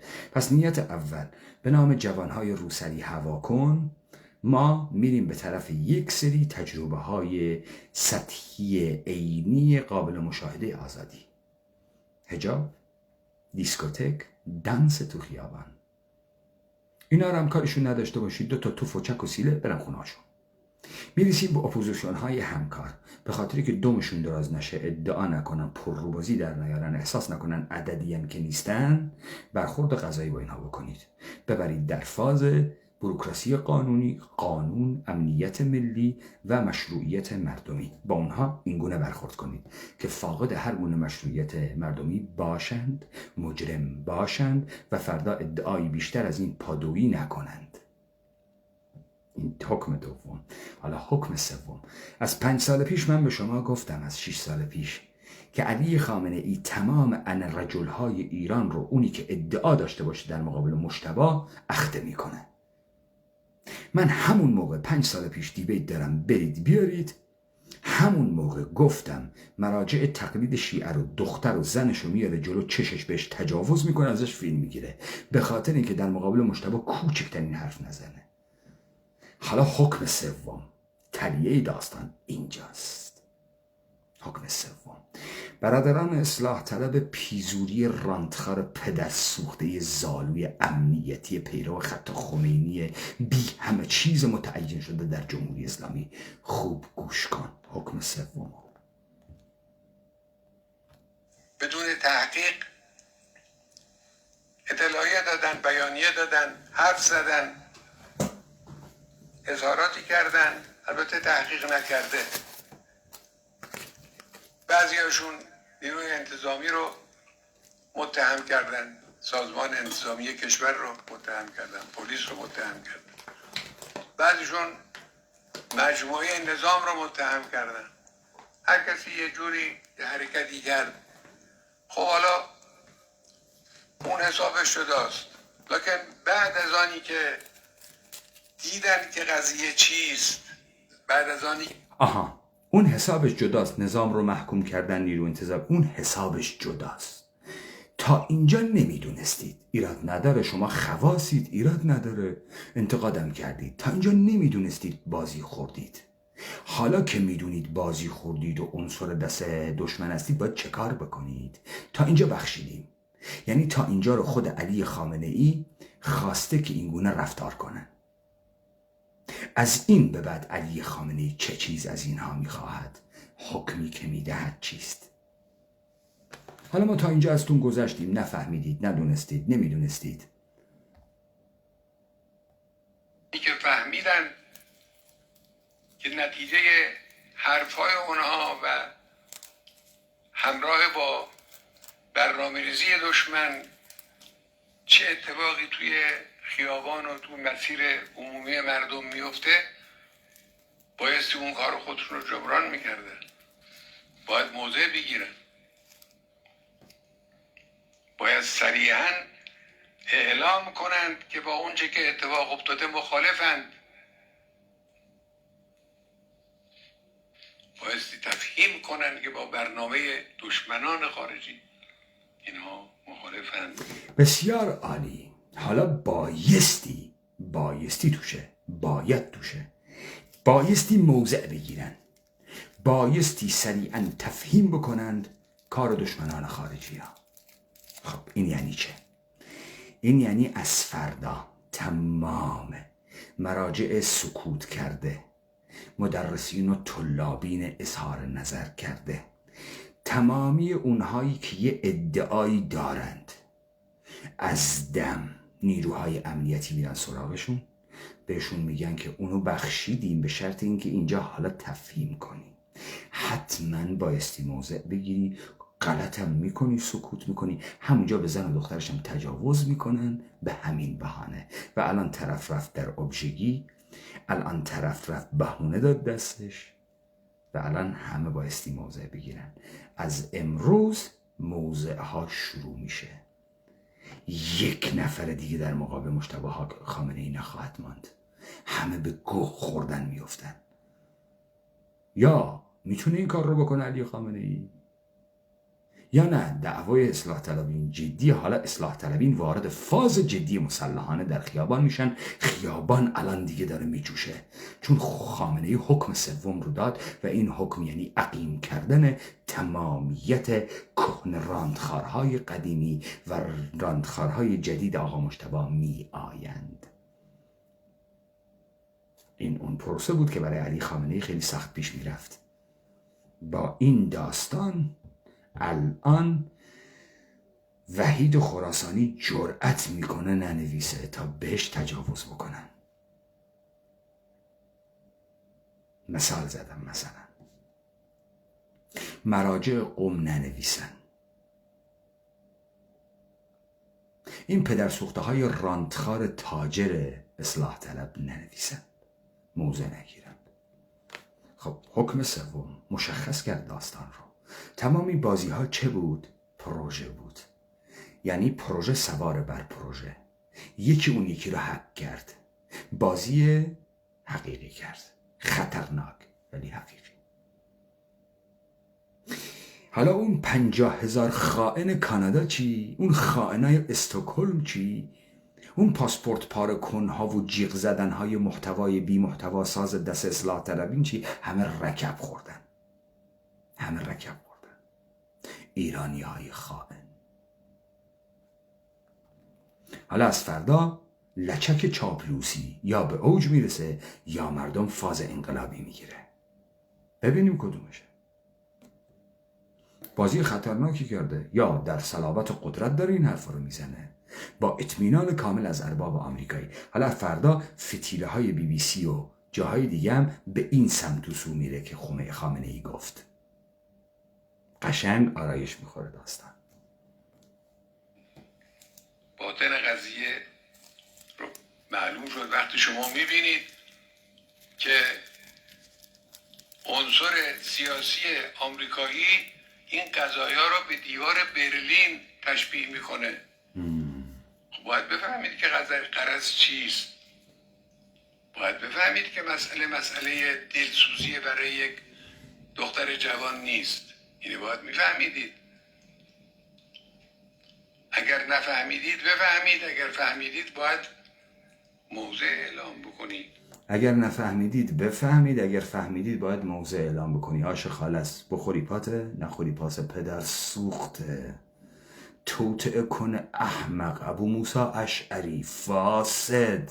حالا جرأت داری در مقابل مجتبی وایسا. خوب شد؟ خب حالا یا مردی در مقابل علی خامنه‌ای میستی، وارد فاز مسلحانه میشی، از تمام مؤسسات دولت ایرانی عبور میکنی برای حفظ خودت، یا میگی نه ارتش برادر ملت، میخوای مؤسسه ارتش رو حفظ کنی. پدر سوختهای کلاه بردار. خب بلایی داره سرتون میاره. تا اینجا یه مشت پدر سوخته بیتبار نامتعلق فاحشه زاده رو علی خامنه‌ای جمع کرد. یا تو علی خامنه‌ای رو باید جمع کنی یا علی خامنه‌ای تو رو جمع کرد. حالا ما از یه مشت خیل کفتار پدر سوخته بیشرف تریبون به دست نجات پیدا کردیم. از دم فردا خودتون زناتون مورد تجاوز واقع میشن، فیلم برداری ازتون میکنن. این هم یک نکته. برخی چهره‌های ورزشی و هنری هم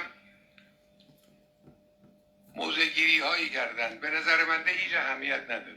اینم فاحشگان سلبریتی، مهران مدیری و علی کریمی عوضی و اینا فاحشگان سلبریتی. گفت اهمیتی ندارن. بابا اینا عامل دست خودمونن. حالا فهمیدی چرا علی کریمی رو نمیگیرن، وریا قفوری رو نمیگیرن؟ این پروژه رو باید اونها هدایت بکنن. اونها سفیران الهام بخش به این مردمن. تتلیتی 2 میلیون نفر فالوور برای یه مزخرف فاسد. حالا فهمیدی سلبریتی رو کی درست میکنه؟ خب حکمش چی بود؟ هیچ اهمیتی نداره. احمق پیزوریه، فاحشه است، یه سری حرفا زده، چیزی نیست که. برای چی؟ نبایستی سلبریتی ها رو ترساند، بایستی برای مراحل بعدی هم ازشون استفاده کرد. حالا میفهمی یه توپ لگت کنه پوفیوزی مثل علی کریمی، یا مثل این وریا قفوری، یا مثل این فاحشه های هنرپیشه به چه دردی میخورن؟ به چه دردی میخورن؟ به درد برنامه‌های حاکمیتی، پروژه هایی که میخوان مردم ها رو به صورت سخیف و بیعقل به خیابان بکشن. میشن قهرمان. علی کریمی که نه علوم سیاسی میداند، نمیداند عدالت چیست، نمیداند در کدام جهان زندگی میکنه، تمام عقلش توپ فوتبال بوده، لگت به توپ بزنه، برای تو میشه قهرمان. مرد میهن آبادی. مهسای ما را کشتند. پدر سوخته.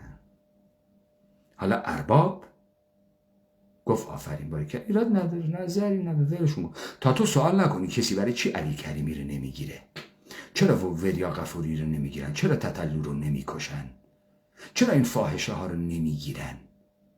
و دولت اسلامی نیست مگه رجم نمیکرد وقت خودش اینا رو؟ چرا رجم نمیکنه؟ نه نظرشون باید. ما که کش نیستیم، ما که سلبریتی کش نیستیم، ما مش فاحشه هم بزنی حرفاشون رو بزنم. خیلی دموکرات ایران. روی این حساسیت نباید به خرج داد. جامعه ورزشی ما جامعه سالمی است، جامعه هنری ما هم جامعه سالمی است. عناصر مؤمن علاقمند با شرف در این جامعه ورزشی و هنری کم نیستن، زیادن. حالا 4 نفرم یه حرفی میزنن، ارزشی نداره حرف اونها، ارزشی نداره. این که حالا آیا عناوین مجرمانه بر حرف اونها تطبیق میکنه یا نه به عهده قوه قضاییه است. حالا دیگه اگر یه چیزی تطبیق میکنه جرم بوده به عهده قوه قضاییه است. ارزشی نداره، چیزی نگفتن که، چیزی نیستن. حالا فهمیدی که برای چی اینا رو نمیگیرن؟ حالا فهمیدی یا نفهمیدی؟ جوابت هم داد. مهم نیست که نمیگیریم. مصادیق جرمی نداره. جرمی نکردی. احمق برای خودش اظهار نظر کرده. ولی برای توی احمق این شده بود قهرمان. با اون خواسته های سخیف تو خیابان. همشون کار حاکمیت بود.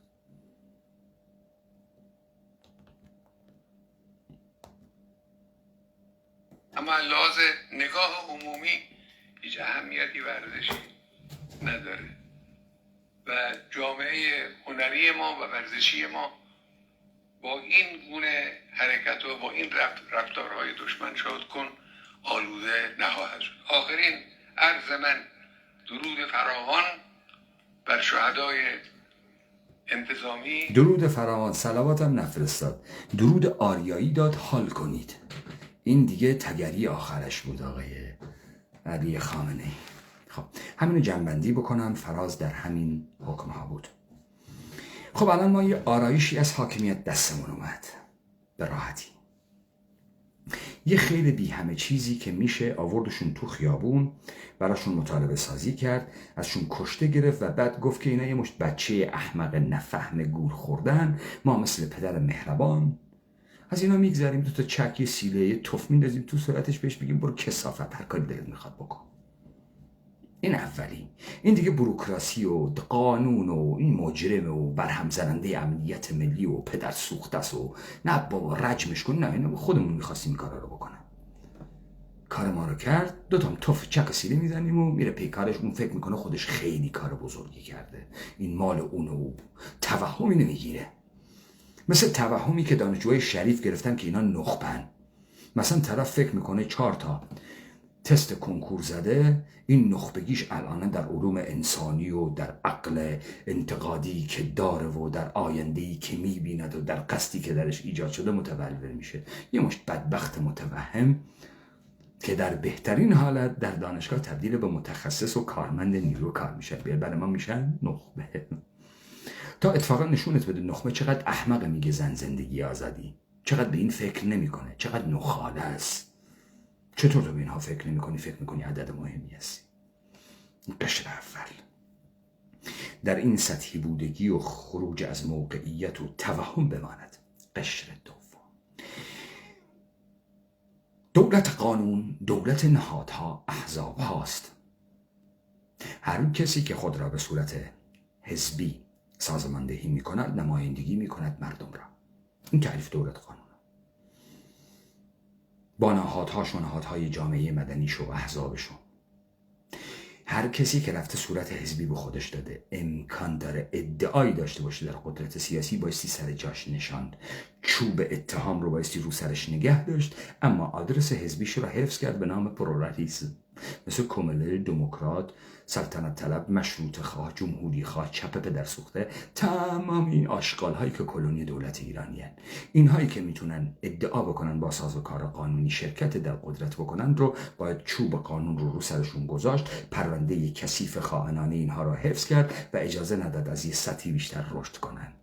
این رو سازوکار بوروکراتی و قانونی در پیش میگیره و دیگه کسی حرفی نمیزنه. اینجا طرفش قوه قضاییه، قاضی بیطرف و هیئت منصفه بیطرفه. تکلیف مشخصه. این پیزوری های اپوزیسیون پدر سوخته کلاهبردار فاسد تابون دندان خائن هیچ وقت هیچ کرسی قدرتی را بو نخواهند کرد در هیچ زمان تاریخی. اما چه کار کردن؟ مردم ما را به اقفال بردن، سیستم حاکمیت و مؤسسات حاکمیت را حفظ کردن و اینها کارمند بودن، حقوق میگیرند. همین شغلشون هم است. رئیس جمهوری خواهان حقوق $5000، رئیس کمله حقوق $10,000، خرج کمله $100,000 ماهی. این حقوقشون. چه کار کردن؟ کرد رو قوم اتنیکی کردن، اینا شدن آدرس کرد. پس هیچ توالتی دستتون رو نمیگیره، چون با سازوکار قانونی، دادگستری و مصادیق جرم و پرونده های سابق از خیانت، تجزیه طلبی، ساواکی بودن، منافق بودن روبرو هستید. بهتون تبریک میگم، خسته نباشید آقایان همکار دریده جمهوری اسلامی. اما قشر سوم، راندخاران بیشرف دولت ایرانی، پوفیوزهای اصلاح طلب، زالو و کفدار قدرت سیاسی. روزی که جیک جیک مسونت بود فکر زمستونت بود؟ توی پاپتی بیشرف بیتبار وقتی آمدی در این سرزمین وارد این بازی شدی، یه شبه شدی آدم، افتادی تو این تلویزیون ها گفتی بها دادیم، شهید دادیم، همش شد کردیت رفت تو جیبت، چهره پیدا کردی، صورت پیدا کردی، قدرت پیدا کردی، مدرک پیدا کردی، ثروت گذاشتی تو جیبت. حالا وقتش تقاس پس بدی، خوب پروار شدی، پررو شدی. حالا یه بهونه برات میسازه، میگه که اومدی حرفای گنده زدی، خودم از زیر تحریکت کردم، گفتم ضعیفه و علی خامنه‌ای مرده و انسداد روده گرفته و رویترز برات خبر هوا میکنه و آمریکا کمکت میکنه این توهم رو باور کنی. اومدی یا موضع گرفتی یا موضع نگرفتی. حالا خامنه‌ای به دستور داد پدر سوخته تو نمیتونی موضع نگیری، خواص یک بلای سرت بیارم، بایستی بیای، اگه نفهمیدی حالا فهمیدی، باید موضع بگیری.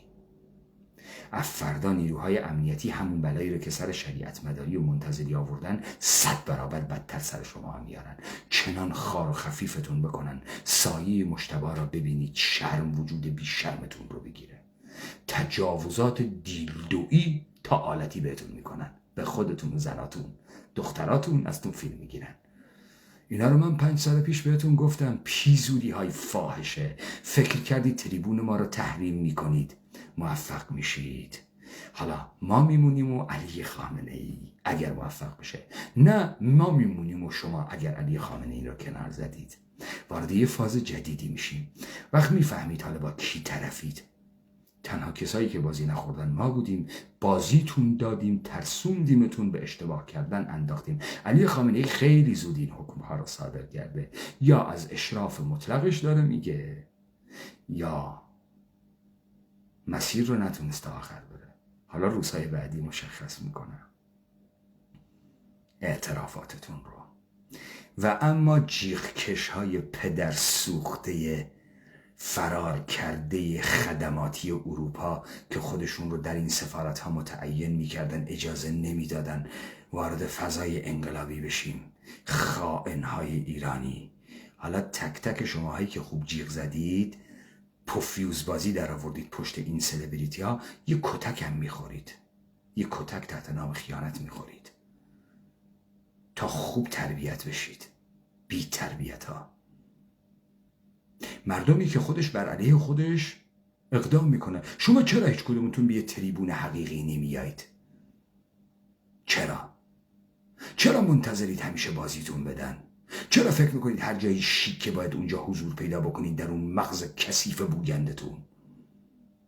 خب الان داریم میبینیم این کارهایی که علی خامنه‌ای میکنه جامعه رو برای ما جراحی میکنه. این جمعیت با تمام اهن و طلوپش به 500,000 نفر نمیرسه. ما چقدیم؟ ما 84 میلیونیم. هدایت اون 84 میلیون دست کیه؟ ما.